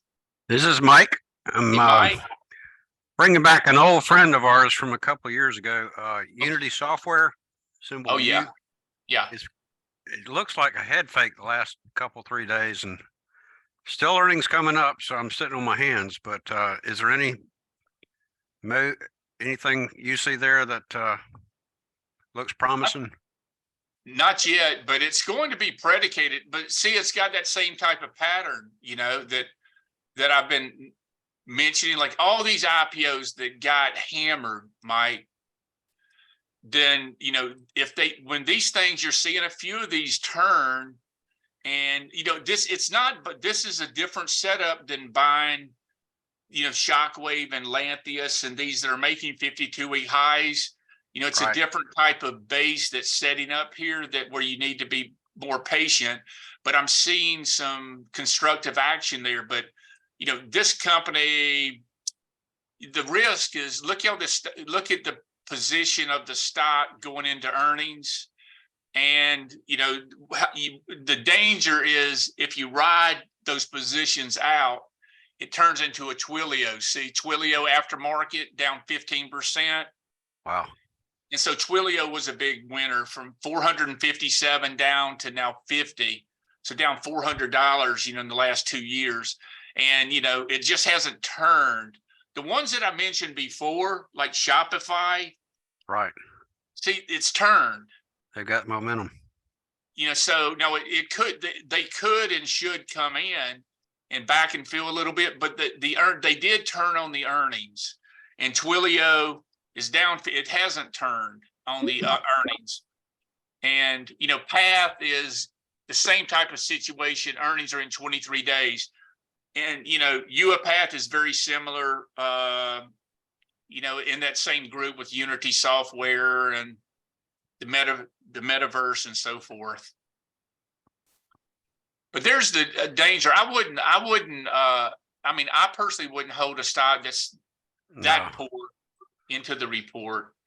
I wasn't falling for the head fake, but yeah, I'd like to see the daily and the weekly and the monthly buyers start participating and looking like some of these stocks you've been pointing out. So hold on, somebody's writing on my screen here.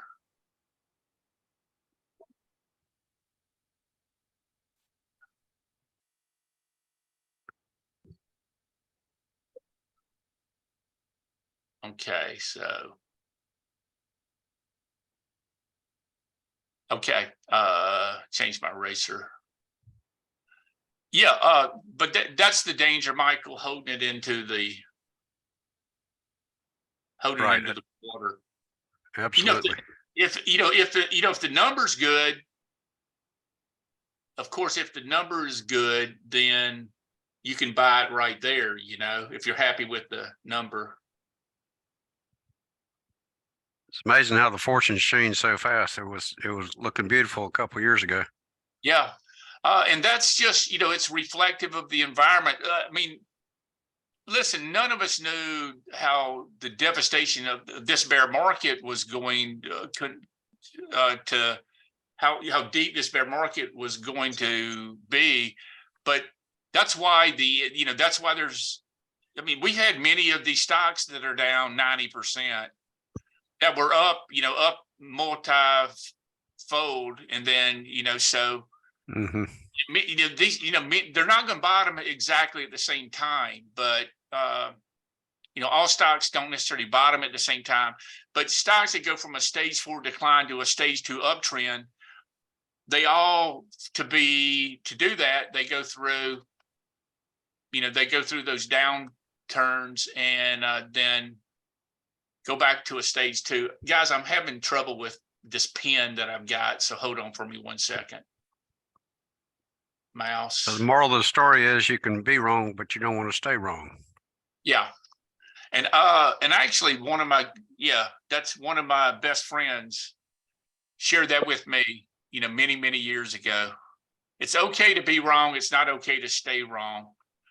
And it's, the other saying that he shared with me, it's okay to be wrong. It's not okay to be broke. So you can't take, you can't have all your money in one stock and then the stock blows up.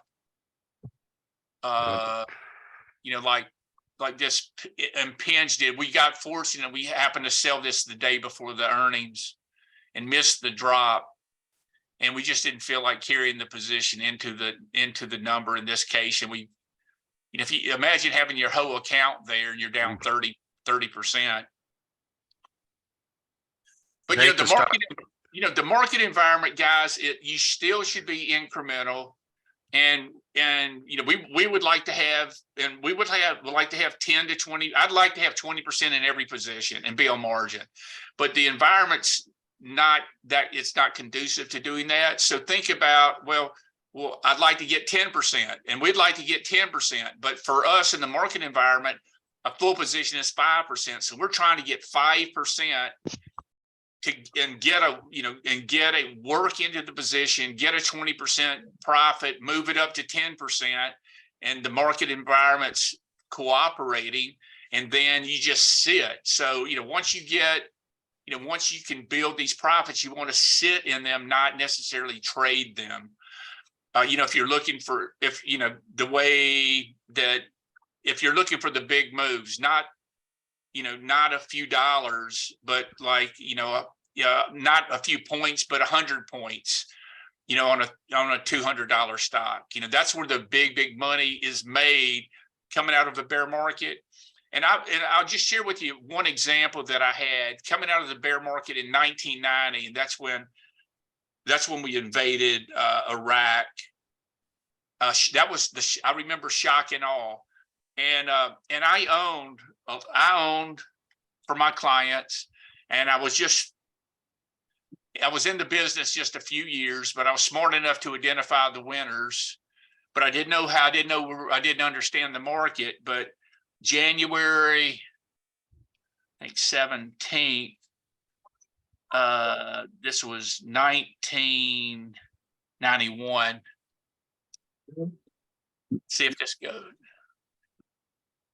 1991. 9th. Let me just see. 1991.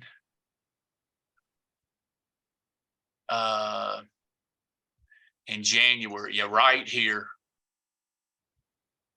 January 16th.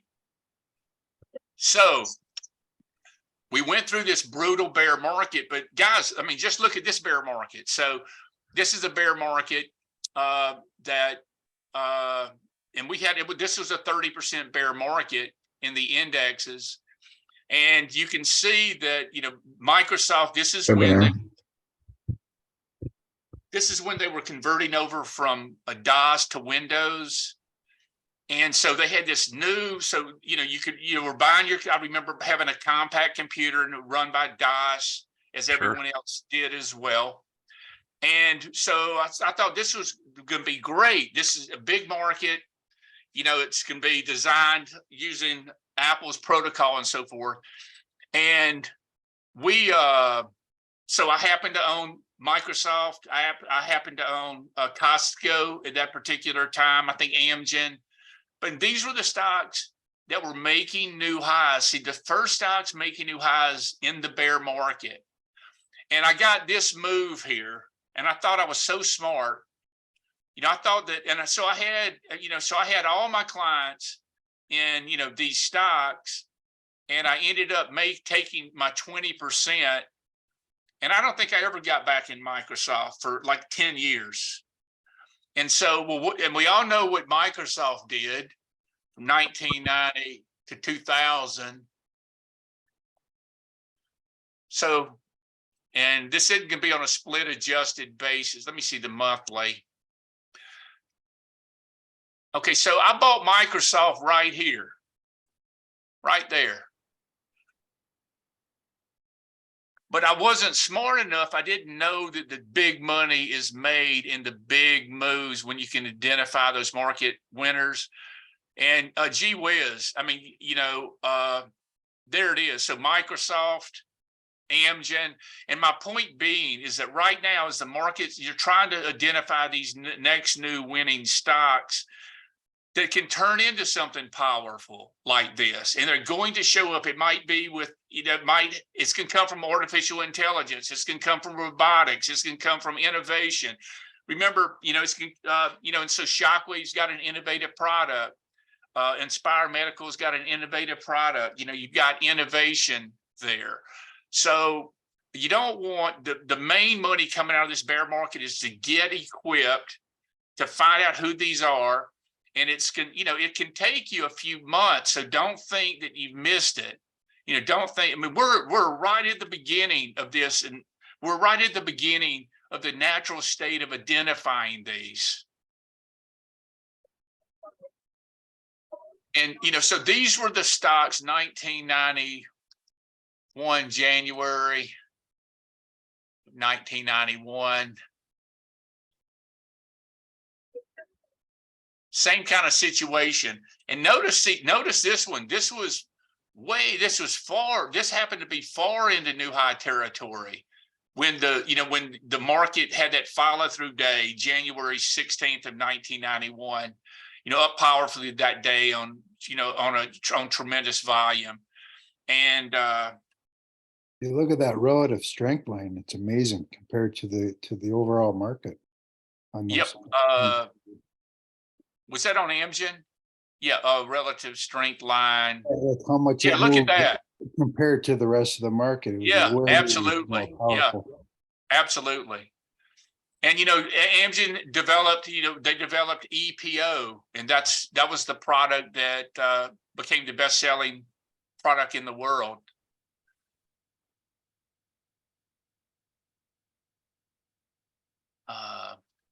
Amgen, Costco, Priceline, Priceline? No, not Priceline. I bet Bill Will bought a few of these back in 1991, right, Bill? You're muted, Bill.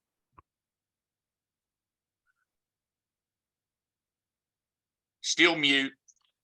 I got it. Can you hear me now? We can't hear you. Yeah. One thing I wanted to talk about tonight is the use of leaps in place of the stock. For example, recently I became infatuated with Novo Nordisk, which I've owned for 3 years, and also Eli Lilly. But Eli Lilly was selling for like $280 a share. And I called my broker and said, look at the table on leaps, LEAPS. And I thought, well, I think I'll just take my initial play on this thing in buying leaps, which I did about 3 or 4 weeks ago. And they more than doubled in the last 2 or 3 weeks on this new use of insulin for type 2 diabetics, which also helps with control weight control and all that. And in both these two companies, Novo Nordisk and Lilly, are the type that your people on this call ought to be taking a look at the leaps on these companies. They're fairly actively traded. And like I only bought 4 or 5 of these things and averaged up, bought some more. But I think this is going to be a huge industry. This whole, these two companies, Novo Nordisk and Lilly, and you might want to keep it on your watch list too, because when it consolidates and it's going to go again. It's going to be a big stock for the next few years, like Microsoft was. How far out, Bill, are you buying the leaps? Well, the ones I bought were 2 years out, and of course I had to buy a print that I usually buy them it stocks it's 280. I might have been buying the 290s. I wasn't buying right at the current strike. I always buy slightly above where it is, because that way you can limit your loss. It's an automatic stop loss order for you. Perfect. And you've got Wes and I were talking about this. You've got NVO, Lilly, Merck. I mean, Lilly's clearly the leader. It's clearly the leader. But these stocks might, Biogen, they may make multi-year moves now. They've got great pipelines, and look, they've gone sideways. Look, Lilly made a high 4 years ago. Right. And so the next move, this is what you're looking for. So you're looking for, for these stocks that have gone sideways for multiple years, then getting a new high territory and then just run. So Lilly, with their backlog, with that the Alzheimer's drug, plus, that's telling you. You got the wrong year up. Well, they've got both of them, and Lilly's got both the Alzheimer's thing coming, as well as the weight loss thing. I forgot the name of that, but the weight loss was already been approved, that drug, for treatment for type 2 diabetes. But all the tests showed that it would, if you took it properly, it would cause people to lose weight. And the biggest problem with people today with diabetes is type 2, which is a huge market. And that's why Lilly, I think, might be the best way to play it, if you are willing to look at the leap market particularly. Because thanks for pointing that out. And I think it was Rafa that I had the wrong date there. So you can clearly see Lilly go in new high territory. The darn thing corrected, and then you had your opportunity when the 10-day crossed the 21-day, and NVO, Merck. So these are companies that you can get size in, and they can work after not working. Look at this. Merck hasn't done anything for 23 years. You hadn't made a new high in 23 years. And Just that's recently. why, yeah, until recently. So, I mean, think about that. Like, remember, and I'll make the analogy, we'll take a look at Microsoft, but this is why this thing is just broken out after 23 years. Look at what happened with Microsoft when it peaked. Mhm. Microsoft peaked. It took 16 years to get even. And then, it broke out, at 100 and went to 300. So I think you've got that type of character that's, that's taking place there. And so a lot of these they have these Brobdingnagian bases, long-term bases when they break out, and that where you can get, I mean, these are blue chip companies. There's a stock that went from 100 to 400, Biogen. So after going sideways, so these, I think you can get some leadership in this group, out of tech, out of Google and all those I think biotech potentially can lead this market coming out of here. I agree. Great opportunity there in medical, that part Yeah. of medical. Yeah. Would you take a position in a company like Lilly, or would you wait for some market pressure and pick it up on any kind of pullback? Like at this stage, almost seems a little stretch, but It the is story's so stretched. Yeah. good, It is extended. I mean, let me see on the weekly. Wait for one down week. Wait for one down week, and it feels like when some little pressure in the market, yeah, you can see how it reacts too. Like if it just stays there, then you know that it's a tennis ball. yeah. This is. I mean, I think this is the leader right there in this area. I think Lilly's the leader. If it pulls back to the 21-day, when you're sitting there, if it pulls back to the 21-day, say the market doesn't like the inflation news, we start selling off, and this might give you an opportunity to buy it. If it comes in, you don't want it to come all the way back to the base at 370, but coming back to the 21-day should be a really valid entry point. But look how it's just, stocks typically have a character about themselves. Some of them stay at the 10-day before they finally roll over. Some go to the 21-day, but this is a stock that's using the 10-day. So, so it may just only come to the 10-day and give you, a minor opportunity to get in. And see, the 10-day is 3.3%. And that's 414. So, if the stock was down $15, that's the 10-day. Yeah, this has got what you want. This has got what you want from a Wall Street perspective. So many chances to get it too on the little pullback with the little on the handles there with light volume. Just I know. right I know. there. Yeah. Oh, God. I know. Yeah. That's bump strike right there. And then it bounced up, and then you got scared a little bit, and then you missed the move right there. Now you're chasing it.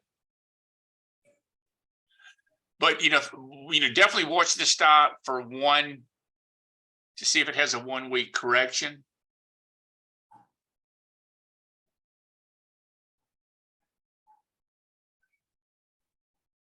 And just noted, just from, so some of these biotechs, for example, some of these, like this AXSM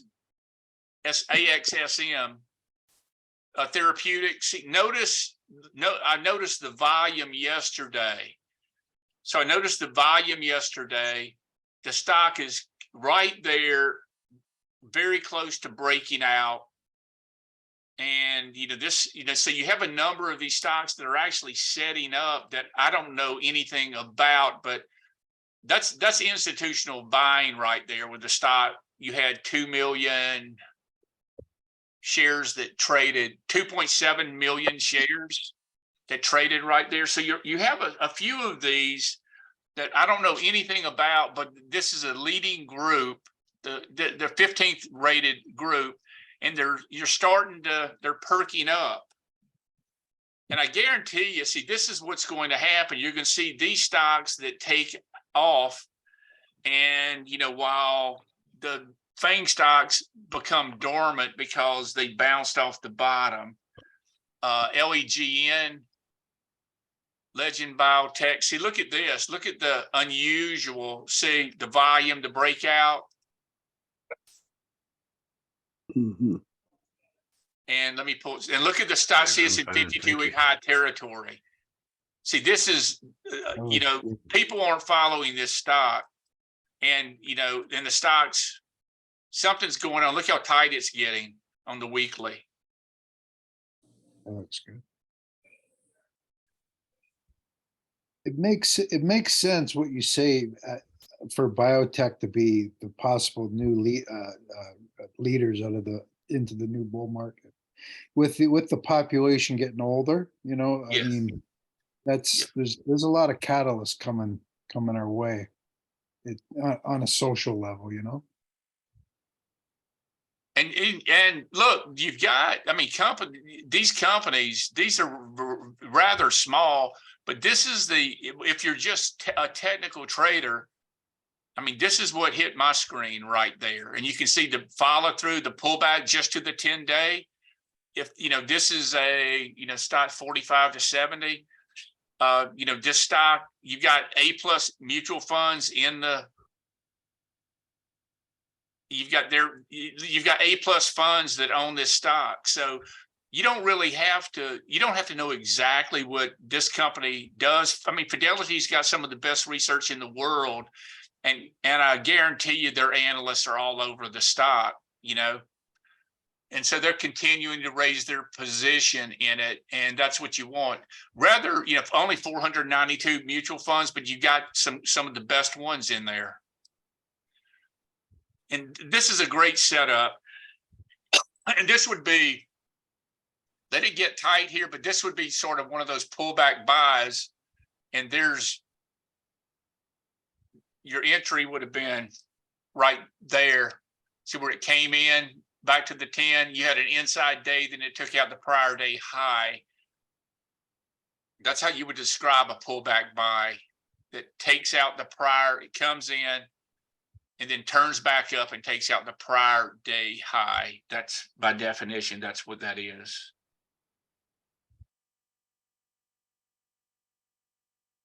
PCVX. See, notice, there's a number of these, and there are a number of these that have great price action. And they're acting, fantastic. We all need to do just a lot of homework on these, because we know very little about these on a fundamental basis, but they're giving you the price action. And I remember listening to Druckenmiller say one time when he had one of his analysts approached him and wanted to know if he should buy the breakout or if he wanted the read up on the report, he had an interesting stock that he was interested in. And Druckenmiller said that I'm not interested in it until you buy it, take a position and get back with me what they do. So this is, many people out there, they buy first and then do the research later based on the action. And I've done that in many cases because you get those Bible gap ups, and you like, for example, you had your Bible gap up right here. You know, if you happen to buy it and follow through, you had plenty of time to do your research on the fund, you know, over the next couple of years. There's one in the medical space. It seems like we're all talking about medical, but back to devices, EXAS, Exact Science. Right. And you know, this stock has languished for quite some time. And Dana, back in 2020, yeah, back or even before that, we had a number of people when we were meeting at Yawari Bank. We had a number of people that were following the stock because of their colonoscopy product. Yep. And But it kind of fits with that theme, like Yeah. Land, Shockwave, Penumbra, Exact Sciences, you know, Stryker, all of those are in the device area. Yep. And it's yeah, and so you know, it had disappointing results. I see it firming up here. So earnings are due to, or earnings were after the close, maybe. Mhm. Okay, so it's Yeah. up 4. So you have, look, so you're clearing all this resistance, and that's what you want to see. So you want to see you clear the resistance. You want to, you know, you've got great volume. So Some you want, sponsor, pardon me. some sponsorship. Yeah, let me get back to that. Yeah, you got great fund sponsorship, 1,200 stocks. And, you know, more importantly, see, you're getting the catalyst or the pivot point or the pocket pivots. You know, when these stocks are in bases and you have higher volume than the last 10 days, the up volume is higher than the highest down volume in the last 10 days. That's what Gil Morales calls a pocket pivot. And those are really, that's accumulation, that's institutional accumulation. And you're getting that, see, before it comes out of the base. And you get that a lot of times for stocks that are in bases. And that's a very useful tactic for spotting, you know, spotting before they go into 52-week highs. This RETA is tomorrow, 2 days. RETA. These stocks are all over the place. I'm seeing IMCR is another one, Roy. IMCR.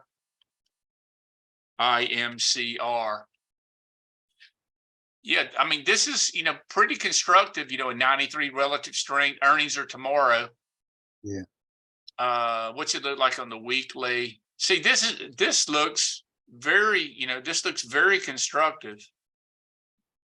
And, you know, so, you know, my point being that when these stocks get into new high territory, I mean, when they get into new high territory, they can have these massive moves. And I think this is a blood company. What do they do? Testing, What's that? Cancer? testing, blood testing. Okay, blood testing. So, man, this is I think this is the kind of stuff that's getting me excited because nobody's seen them. They're inching ahead, and they're, you know, this is where the new leadership can come. But it's going to be hitting the new high. You know, it's going to be hitting the new high list very soon. They don't have any earnings, do they, Roy? No, they do not. So it's a development stage company. Yes. But they've got, you know, it looks like they've got a little revenue growth. You know, they've got 50 million, 29, 38, 45. I'm sure they probably they partnered with, you know, some of these major, you know, Bristol Myers or some of these bigger companies. A lot of these small companies are targets for takeover too, from a lot of the big boys, right? They are, but I'm not really a fan of ARKG. See, there's ARC Genomics, buying the stocks that are just that are down. I mean, I'd rather I'll show you the difference. So let's just take a look real quick. Okay, so ARC Genome, if you're looking at buying crap and think of holding it, trying to buy it for the takeover, that's the only reason you're buying it, because you think it's cheap. And I've been burned enough in my career to speak from some level of experience. But when you look at what's in ARCGG, so this is Kathy Woods. Let me go to start. Now, remember, she's supposed to have the best research on the street, right? Surface Oncology, 18 to 1, 113 to 89 cents. SNTI, 10 to 1. DNA, this is a big genetic company, 19 to 1. So you get my idea. Invitae, I mean, she's got, so I don't think you buy this. This is really not viable. All these companies are going to go under. And, the way to stay, the way to avoid these types of setups, and, they'll be paraded around and say they've got enough cash to last. Well, they don't have products. So, eventually they're going to run out of money, but this is just junk. And, Kathy Woods owns all these stocks in her genetic fund. And so these are horrible. So you want to buy stocks, and these all relative strengths are, abysmal. You want to buy the biotech stocks. If they don't have numbers, guys, and you don't know anything about them, buy the ones that are making 52-week highs. This is one that Wesley's doing a little work on, ITCI, and look at the revenue growth in this one. You've got a 93 relative strength, 55 million, 71 million, 87 million, 95 million. So they've got a history of growing, quarter by quarter. You've got institutional ownership.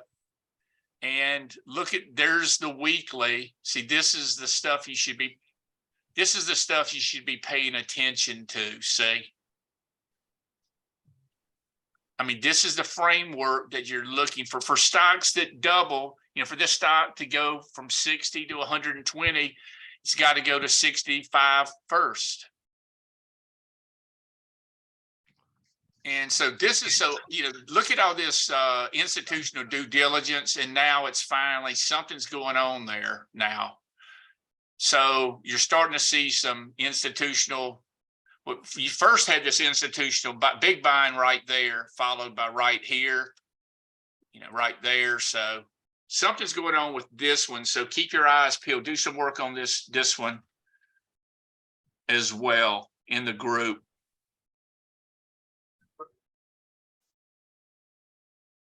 NVS, Novartis. NVX, S. S. NVS. Right. Looks great, doesn't it? It's near all-time high. And look at this was the biggest volume that it's traded in the last year. See right there. And I just, I missed this. What got you interested in the company? Where did you buy it?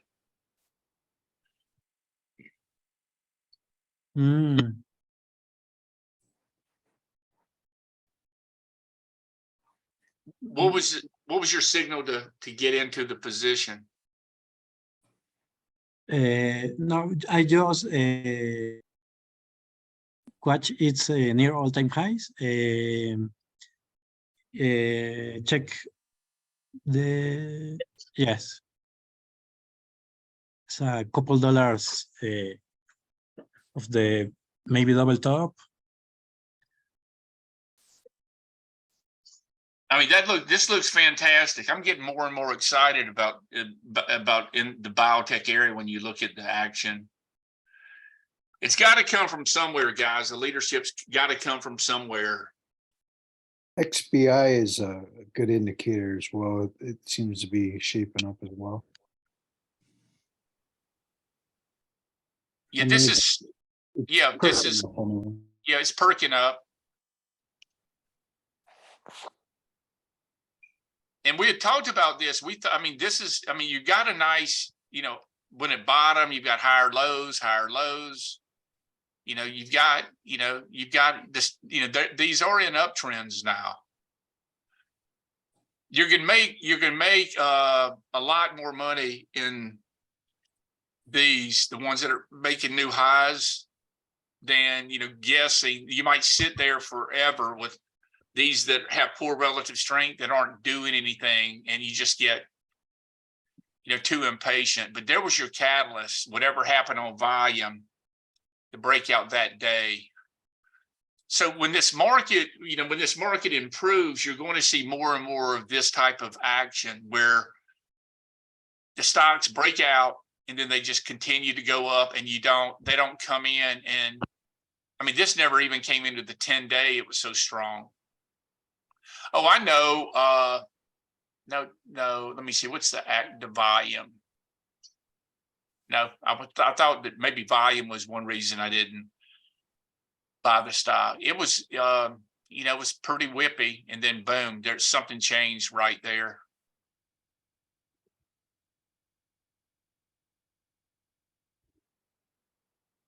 Guys, here's the Market Smith Growth 250 list. So, you know, gold's been the leading, you know, the leading stock. You know, AU's a leader there. GFI, WPM is showing very strong leadership qualities.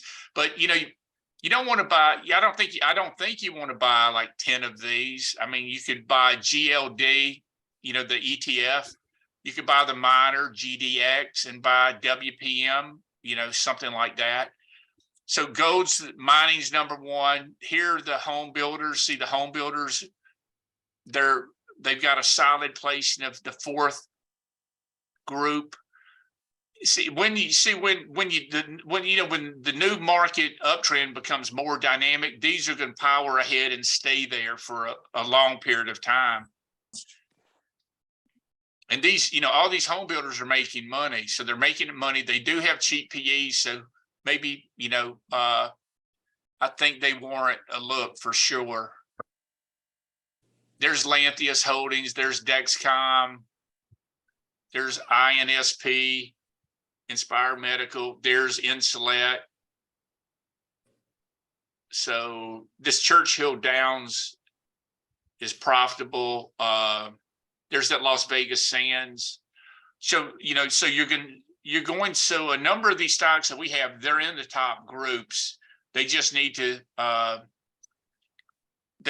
stay and contain their gains. There's HubSpot that had one of those breakouts, like Spotify and Palantir.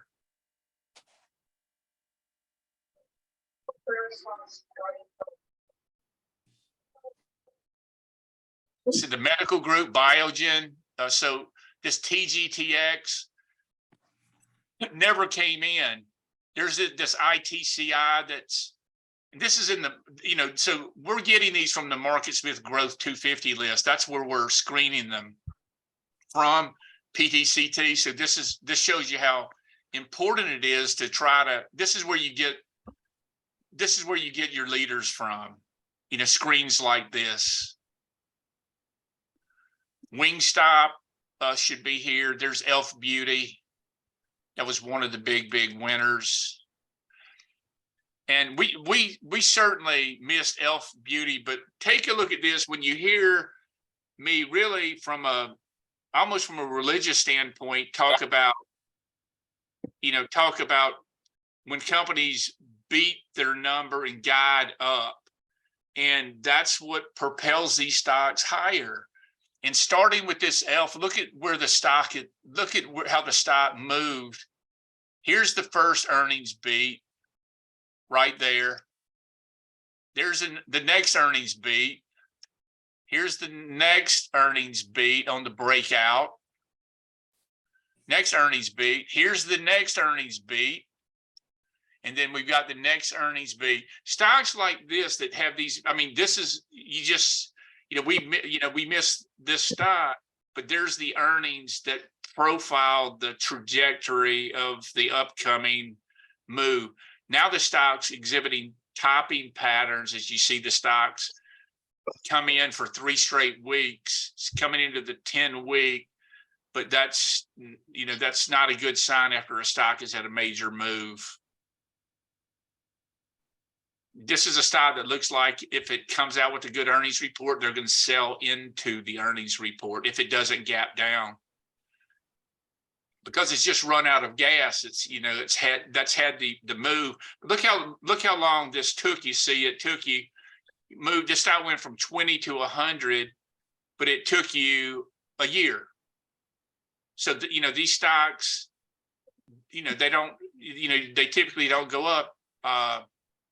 You're not going to get a double in 1 earnings quarter or 2 earnings quarters. It's going to take a number of earnings quarters. And if this stock, if this stock would, this is a true market leader. Imagine having 4 more quarters of beat and raise guidance. If that's the case, the stock's going to be at 200, if it does this for the next year.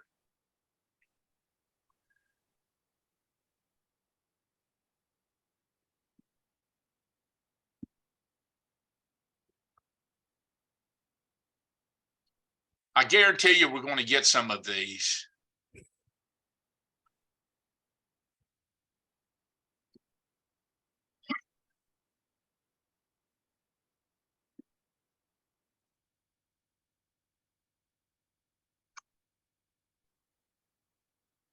I'm waiting to see. Hey, Roy. Yes.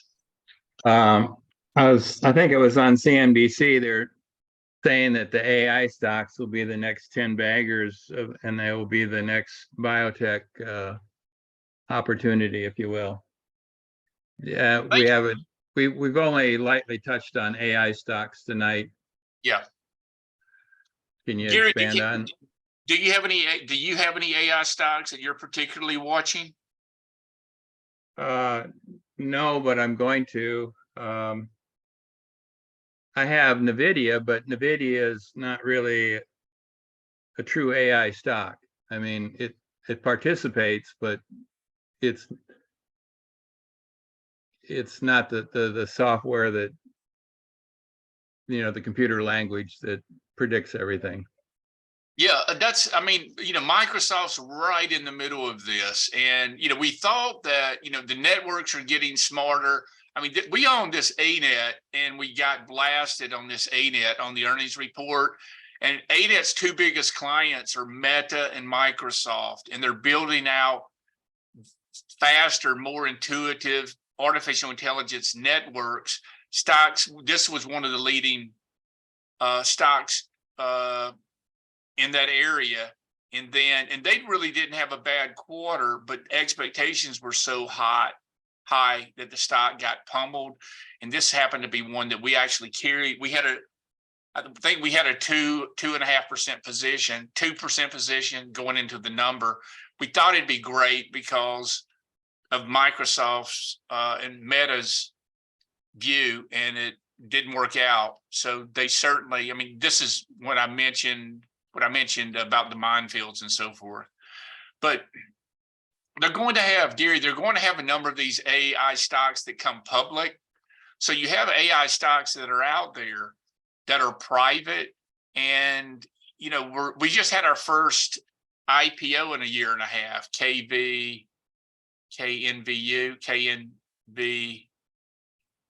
Kenview. What's that symbol?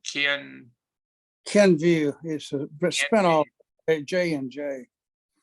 And do you know the symbol? K. K view. KNUV maybe, Kenview is the name of the K company. view. ENV KVUE. Thank you. just And, went public. this is interesting. Now it's in that cosmetic area. So, it's now this company owns Band-Aid, Listerine.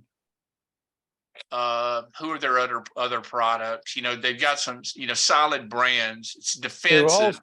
This came out of Johnson & Johnson Yeah. last week. Went Yes. public. And this was a very large IPO as well. So $50 billion market cap, big company. And watch this, because look at what happened with the GE spinoff, GE Healthcare. Right. So look, this just came out, GEHC, and look at when this is the GE Healthcare spinoff. See the IPO, then it broke into new high territory right there. And then you had that move from there to there. So, watch this Kenview to see if it sets up, KVUE, see if it sets up a base. And it'd have to be, I'd like to see it go sideways and then take that 27 out. And, right there, it's probably a tradable if it can get into new high territory. One stock that is trying to get into the AI, they have a big collaboration with NVIDIA. They own Cerner Health, and the company is Oracle. IVUE. Oh, IVUE? No, yeah, that's it. Or you got it, Oracle. Oracle? Oracle, yes, they own Cerner, which is a big healthcare company. They've distributed thousands of NVIDIA GPUs on their network, and they're pushing as hard as possible into AI. I don't see a lot of, I think there's some doubt in the market because it hasn't really responded as much as I thought it would, but I believe, they're very obstinate about it. They're convinced they're going to make a big inroad there. So something, actually, I own that and looking to increase it if we get better movement.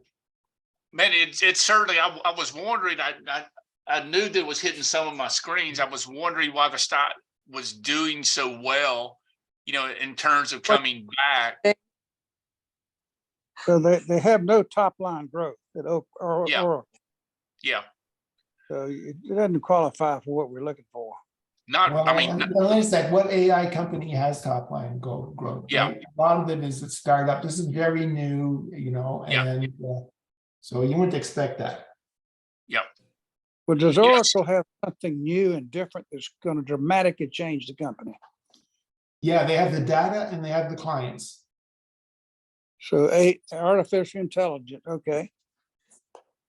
Well, They listen, got all so much they run the back end, all the logistics, purchasing, all that stuff for thousands of companies. Plus with Cerner, they run hospitals. So the link between AI and healthcare, they already saying their AI has reduced hospital admissions by 30% in their domain.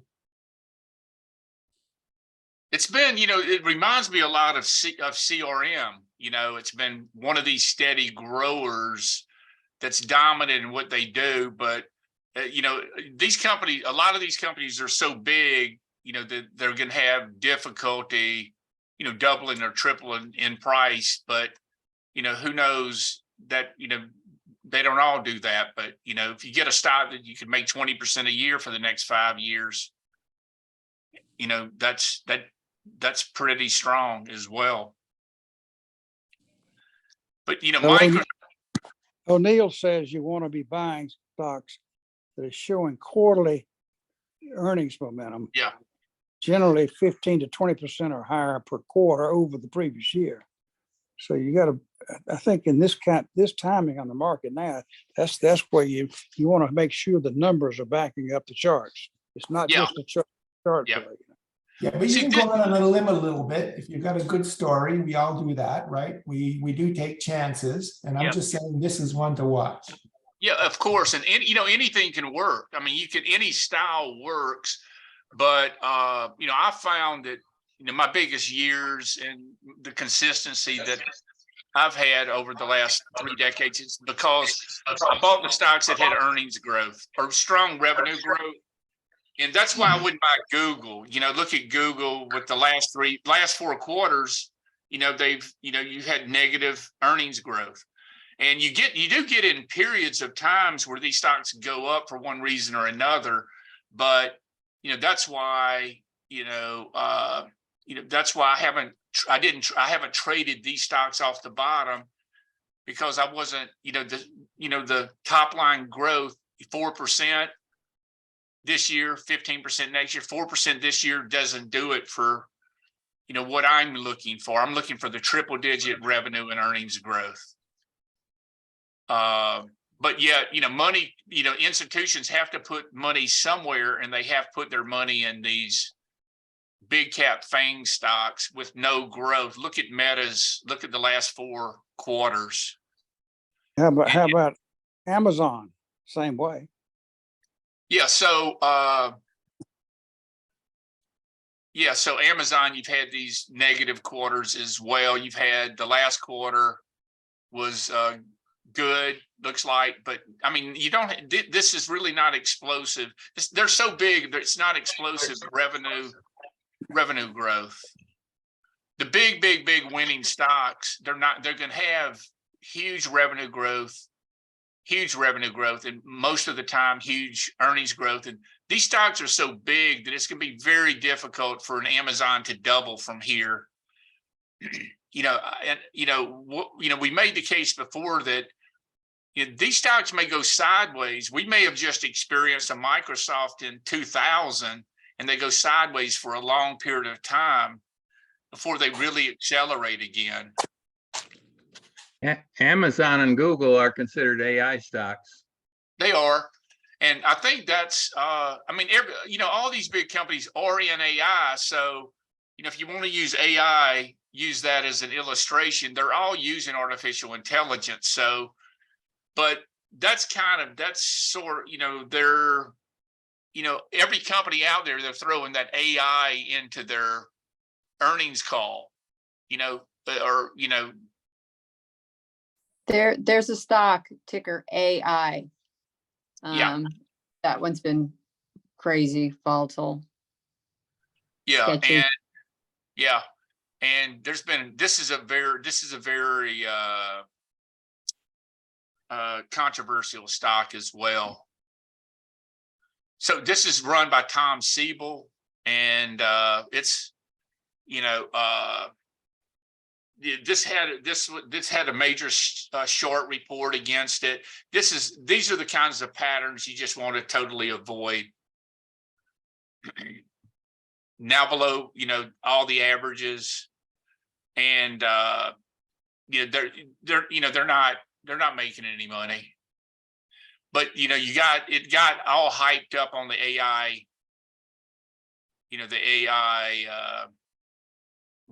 rhetoric.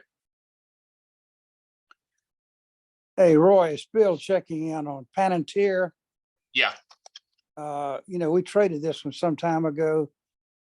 Yes. Didn't make any money on it, but they have great earnings this week. Yeah. What is that symbol again? PNTR or what? PLTR. PL or P? PLTR. PLTR. Yes. And I think what is their business, Roy?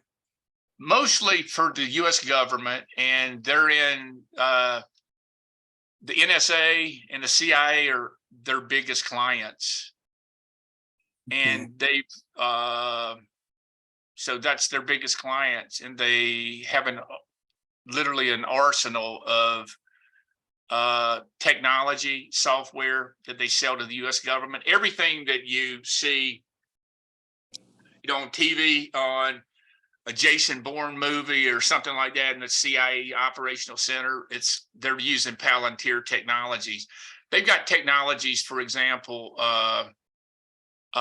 showing I mean, the troop buildup, when you see the troop buildup from satellites, in the Ukraine area, it's Palantir's work. And it's been a dog of a stock. You know, it's expensive. Look, they're only doing $2 billion in revenues. It's been controversial too. Shorts have been all over it, but you have that signature change of it could be turning the corner right here, technically. Did you see the daily move on the stock today? Yes. Massive upside volume. Yes. Gapped up. It gapped up and everything today. Yes. So that's I think it's definitely worth. Again, some of these stocks that have gotten pummeled like this, and then something's changed. That's what you want to look for. Earnings were up 150%.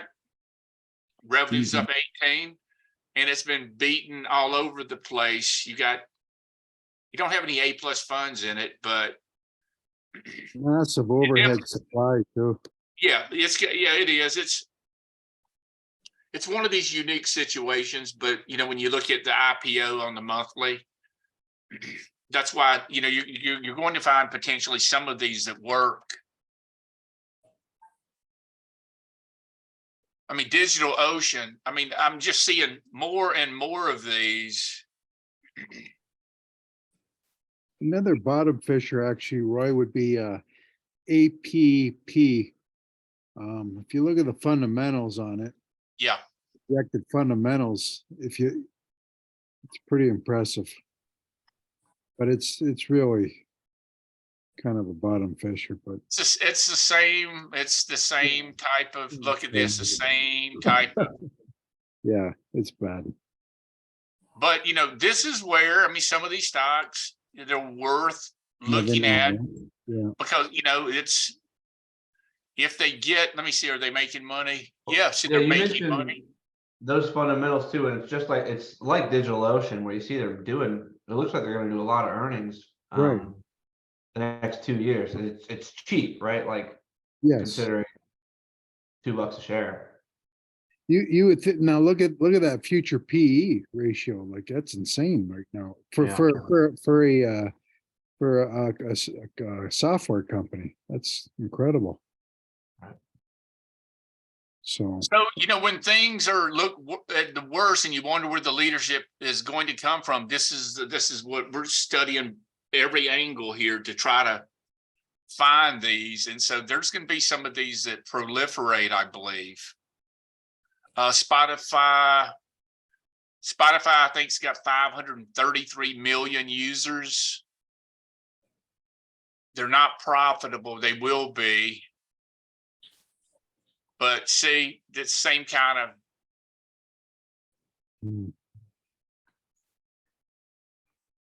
you never mentioned Melly today. Roy, are you still in that, or you got your eyes on it, or? Wes and I sold it with this. I think Wes said we had a 6% profit. We sold it this day. Earnings, the stock gapped up. We were considering pressing the position, and I did make a tweet. I did tweet about it that we sold the position, and that was really abnormal action. That's really bad action. So outside data to the downside on tremendous volume. They had a really good quarter, we thought. They beat and raised guidance, and then you had that action. So it's going to take a little while for confidence to be restored, but it had everything that we were looking for. Wes and I were a little bit second guessing ourselves because we wouldn't have taken a loss on it. If we held it that one day. But the way that stock was trading, it looked like it was good. It could have gone to 1,000 the next day. So we had to take like Wes said, we took a small gain on it. And we'll revisit it if it sets up, but it doesn't have the action. You want these stocks to go up on the earnings report. What would entice you to get back in? Would it have to get right back to recent highs there? Yeah, if it's strong enough to get through that, technically, and it's gotten through. Another, something you should be aware of when you have a decline such as this.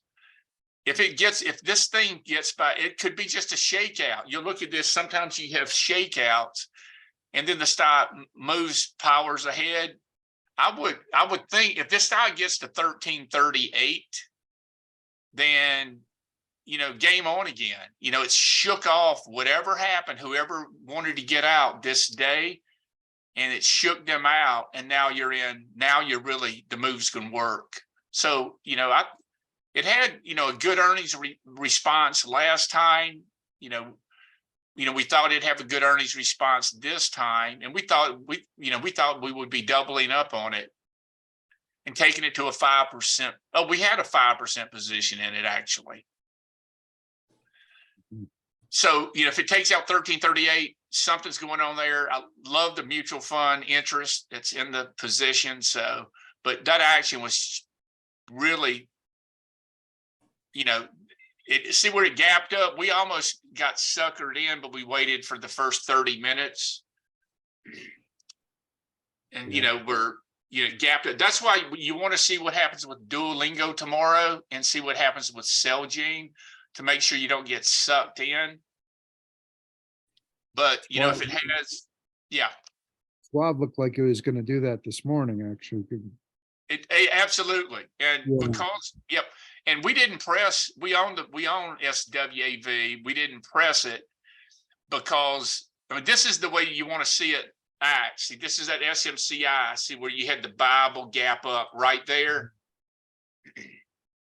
We actually bought this at 123.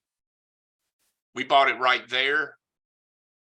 And that was it. So it did what it was supposed to do versus look at this SWAV.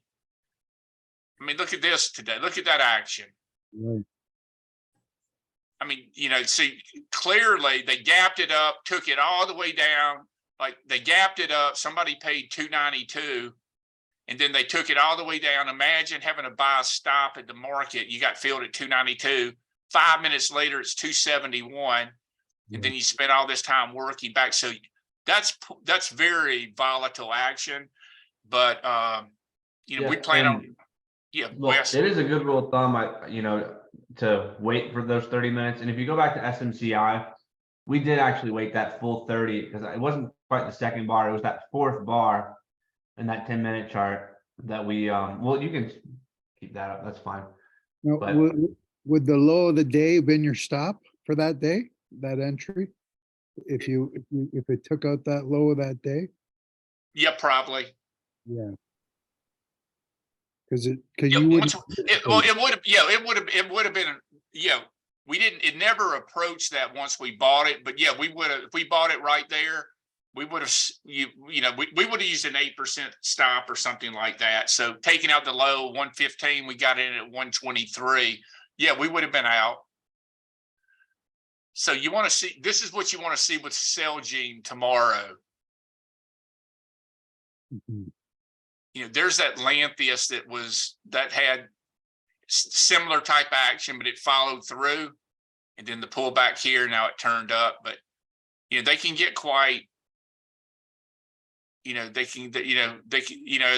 people try to figure out, is it a buy or is it a sell, they can be quite volatile. And those are all just like kind of profit takers, just buying, just kind of, that's what kind of is that, right? Just kind of over emotions, I suppose, through the reaction. For sure. Mm-hmm. But you want to see the institutions support it. See, and you really want to see that 30-minute bar hold. You want to see that 30-minute bar. And, we do many times we use the 10-minute for the third bar normally. And I'm sure the market had gotten hammered the day before this breakout. Yeah. And Wes and I had talked about it, and we said, if this thing goes to new high on the number, we're back in, because remember, we were out of the position, we sold it. Mm-hmm. And And we had just gotten hit with ANET. So ANET happened the day before. Yeah, that was a And going- tough one. and going into the number, we didn't hold it going into the number because we got hammered on ANET. And then, but we said, man, if this thing goes, if this is explosive and shows that type of power where it goes into new high territory, we're in it. And normally, I mean, a lot of times you can buy a little bit on the open, and then, just a little bit, like, 10% of your position or so. And, and then take the rest out at the 30-minute opening range breakout. But I did buy this. I did have a 10% position on this. I forced myself to buy it on the open. And then I pressed it at 120, that 123 area as well. But didn't want to, we didn't want to, but because the market was so hideous right there, but it worked. So you want to see this come in. It's right at it'll be at the 5-day tomorrow. So you want to see this come in and turn tomorrow. And see, this would be an appropriate pullback buy. Taking out today's high tomorrow would be very constructive. I don't really want it to go down one more day. And if it goes to the 10-day, that's, that's not what you want to see either. That's far too much of a pullback. But see how these stocks are now setting up, so for the first time in months, they're setting up, and we're getting traction in many stocks here. I mean, the right ones. And so, that's sort of that's the best way of navigating through these bear markets. And if you wait till everything's rosy, you will have missed these opportunities. So the stocks are showing you that there's some traction taking place. And as you see this new high list proliferate and widen, you're going to have many of these opportunities, and it's going to be like 2020, and a little bit early in 2021 till we peaked. They're going to be all over, and they're all going to work.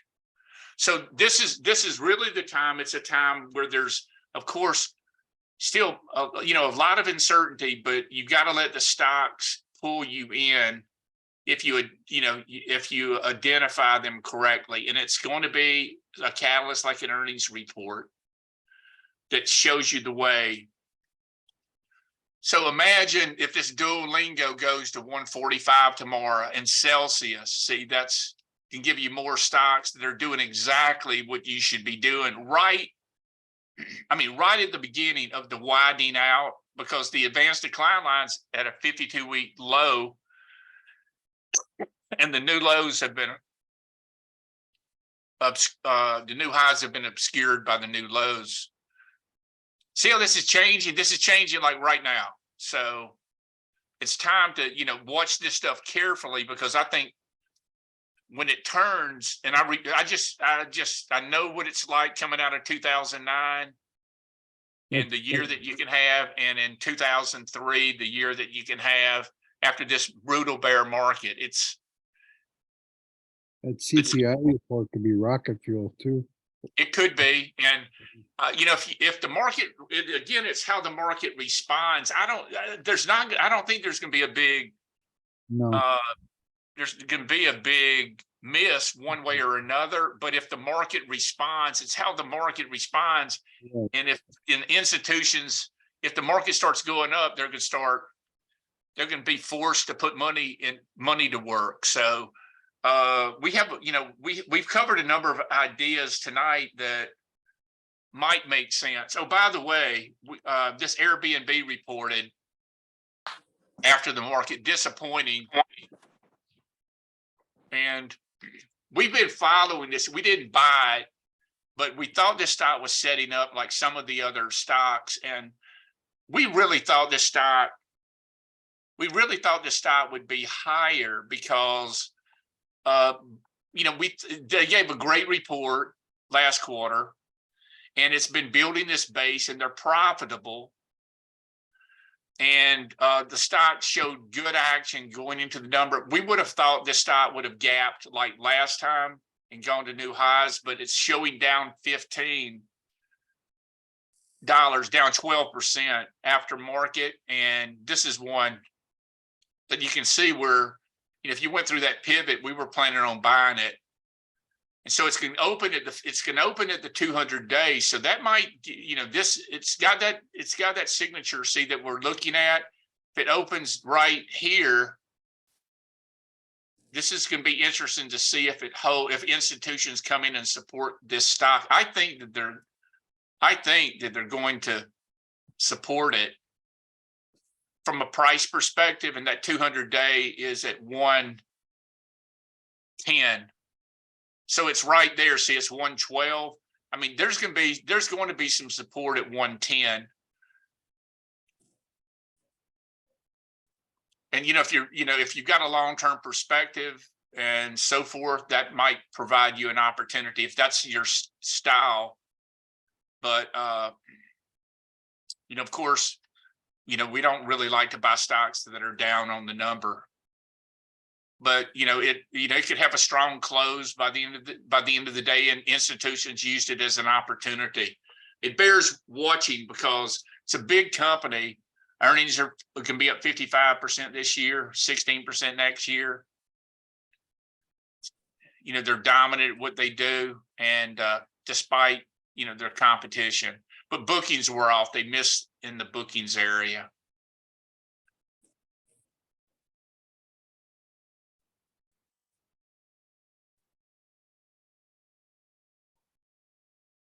Guys, I'll take a few more questions, then we'll call it a night. Are there any? Yeah, go ahead. Take another look at Uber, UBER. Okay. What do you think, Bill? Well, it's got that pattern of going up on massive volume on that. I heard the guy talking on TV a couple of days ago. Yeah. And this stock has the makings of being a big stock, I think longer term, but in fact that it is panicked up on these earnings. It's got a lot of power in it. It's got a lot of institutional interest in it. And, yeah, we're good. Yeah, we're good. We bought it. We bought a position. We actually bought the position down there, I think around 30, and like a half position or a partial position or something like that. And we haven't added to it, but if it comes in, Wes and I were talking about if it comes into the 10-day, we're gonna average up. Mhm. And we hope it doesn't get away. Like if it takes out yesterday's high, you could be off to the races again, and you're chasing it. And there it is on the weekly. So, if it takes out, and I've got a 10% position in it, and we want to take it up to a 5% position in client accounts. That's at 38.93. Mhm. So I'm looking for stocks like you, Bill, that we can hold for a year. Just there's the signature to get in, Mhm. and it's a matter of getting in and having a little cushion, and then just sitting because, that was a great quarter, and a great quarter. Not the institutional buying shows you that was a great quarter. Mhm. So. Last time it kind of faltered, after the quarter, but if this is 8 months later, business is doing better. This is how these new uptrends start. Well, the top line's been pretty good. They've been still showing losses on a quarterly basis. Oh yeah, look at this though. They're good. I don't know if Wes, are you still on the call? Yes. Okay. Wes, what was the stock that you were showing me the other day? We were looking at this, what Bill just pointed out. The stock that had like 4 years of declining losses and then it moved. Declining losses and then it moved. You know, the I don't- company showed losses. What was that Shockwave back 2 or 3 Was it- years ago? Oh, maybe, yeah, because or they're not just, Yeah, I mean, that is one. that is one. Yeah, so that is one. There was one, remember, it was like you said, it was a stock that had a nickel earnings growth. Oh, You we're know- talking Square, yeah, Square Oh, was the Square. one. Okay, Yeah. Square. Yeah, so yeah, take a look at this. So Square, where is it? Oh, back here. Yeah. Square took off in 2017, but it only had 4 cents of earnings growth, but just the stock we bought the stock at 17 in 2017. Back then, that's where I bought it.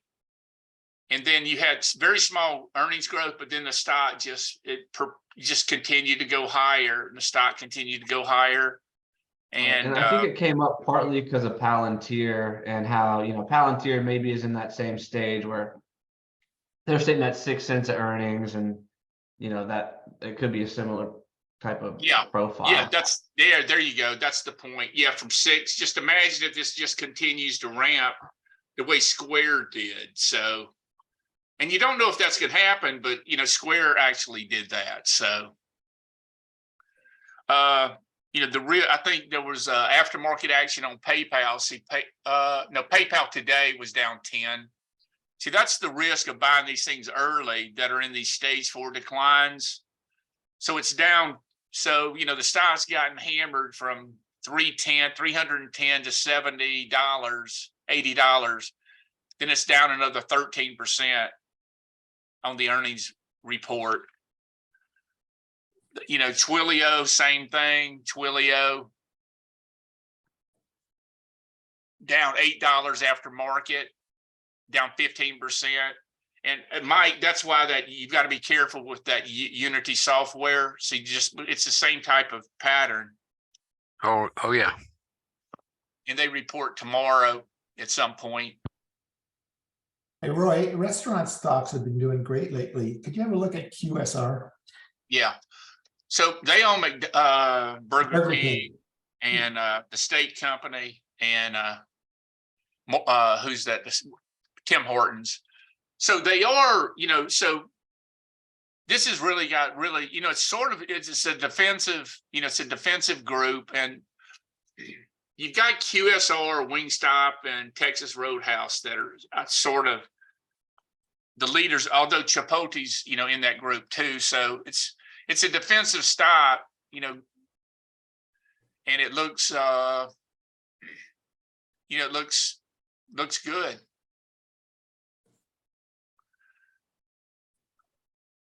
You would think you wouldn't, I don't know if you would think that these stocks would do well in a recession or not.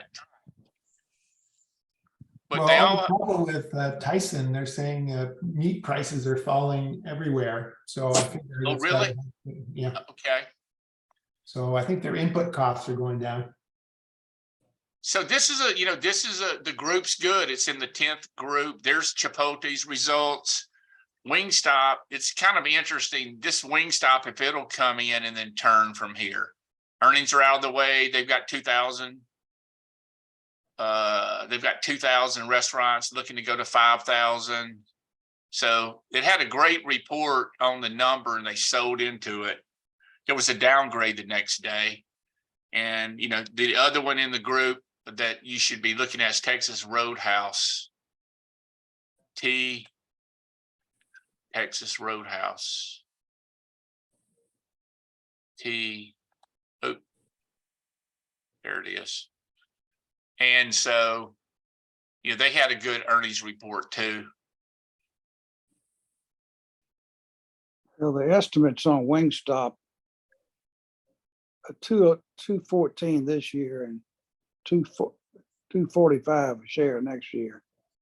And that's a solid. Those are very solid numbers. But they're up 15% this year over last year, and next year 16% estimates. And those estimates they're going to take those estimates higher. That's going to be conservative. Mhm. You know, when you get these cookie cutter companies that have a good product, that they figure it out, you can really have some consistent growth. And I think I read something with Wingstop, apparently they've got a new chicken sandwich that's been well received. Plus the company, if you buy a restaurant, the payback's like 13 months.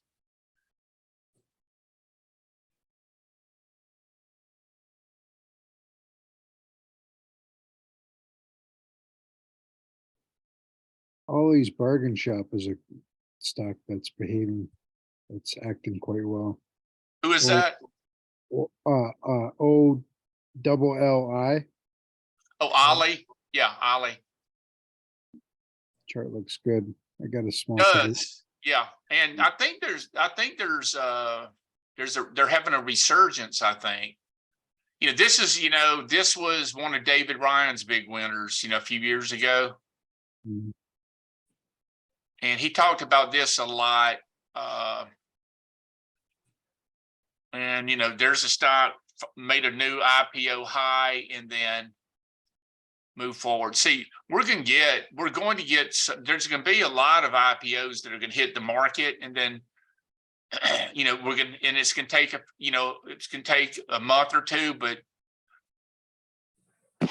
that's what can propel this market higher as well. I used to own Ollie and went to visit their stores Oh, did you? and talked to a number of people's wives that shop there.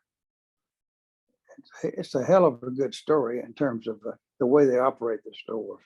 Yeah. I sold it and took it for gains, and I haven't looked back at it lately. Right.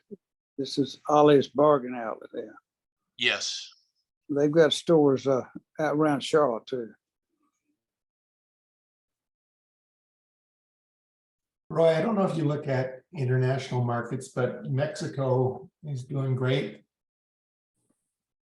Yeah, it is. Wes was pointing out Brazil, Mexico, Germany.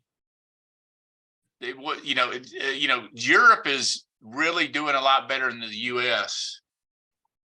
Yes, I like to keep a portion of my portfolio diversified. Yeah.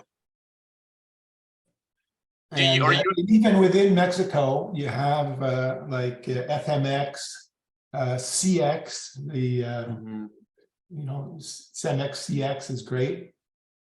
So there's some good action happening there. Yep, sure is. EWG, there's Germany. EGA, no, EWS. No, Yeah, I mean, Mexico definitely the best, and I know we talked about it and never pulled the trigger on it.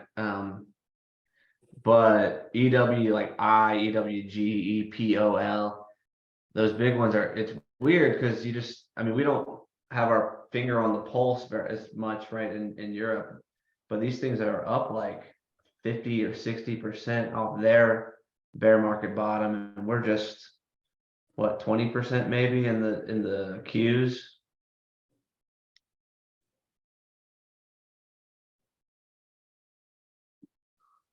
yeah. Maybe they're not printing as much money. Uh-huh. I wonder if they think a transition from China to Mexico as far as just manufacturing and stuff. Yeah, that's got to be part of it. The Chinese are building factories in Mexico, and so is other people in Mexico.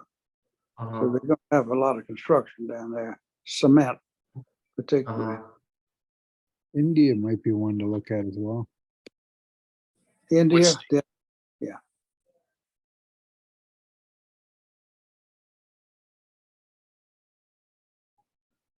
INDL is it's a triple leverage one, but I believe IND, INDL, I believe it is. I think. that's still way off the bottom. Yeah. That's really underperforming these other ones, you know, this downtrend still below the 200-day. Yeah, a more direct play on the Indian consumer is HDB. HDB, it's area traded here. HDB. HDB. Yep. Oh, yeah. Yeah. This is surprising. This bank is so strong. Yeah, and I mean, they got the biggest consumer Yeah. banking footprint in the private Yeah. sector. You know. Yeah. Yeah, this is definitely a blue chip in the banking industry, isn't it, worldwide? Yeah, and also they got a lot of growth. You know, because they got the youngest population in the world. You know. Yeah. Still a lot of growth. Yeah. What's the dividend on that, I wonder? Just curious. No dividend really, but yeah, definitely. I mean, this definitely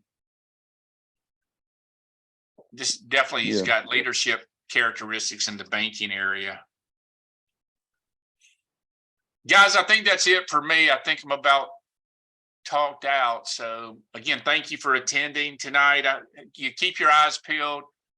At any moment, we can have explosive moves up in some of these stocks. We're seeing some green shoots.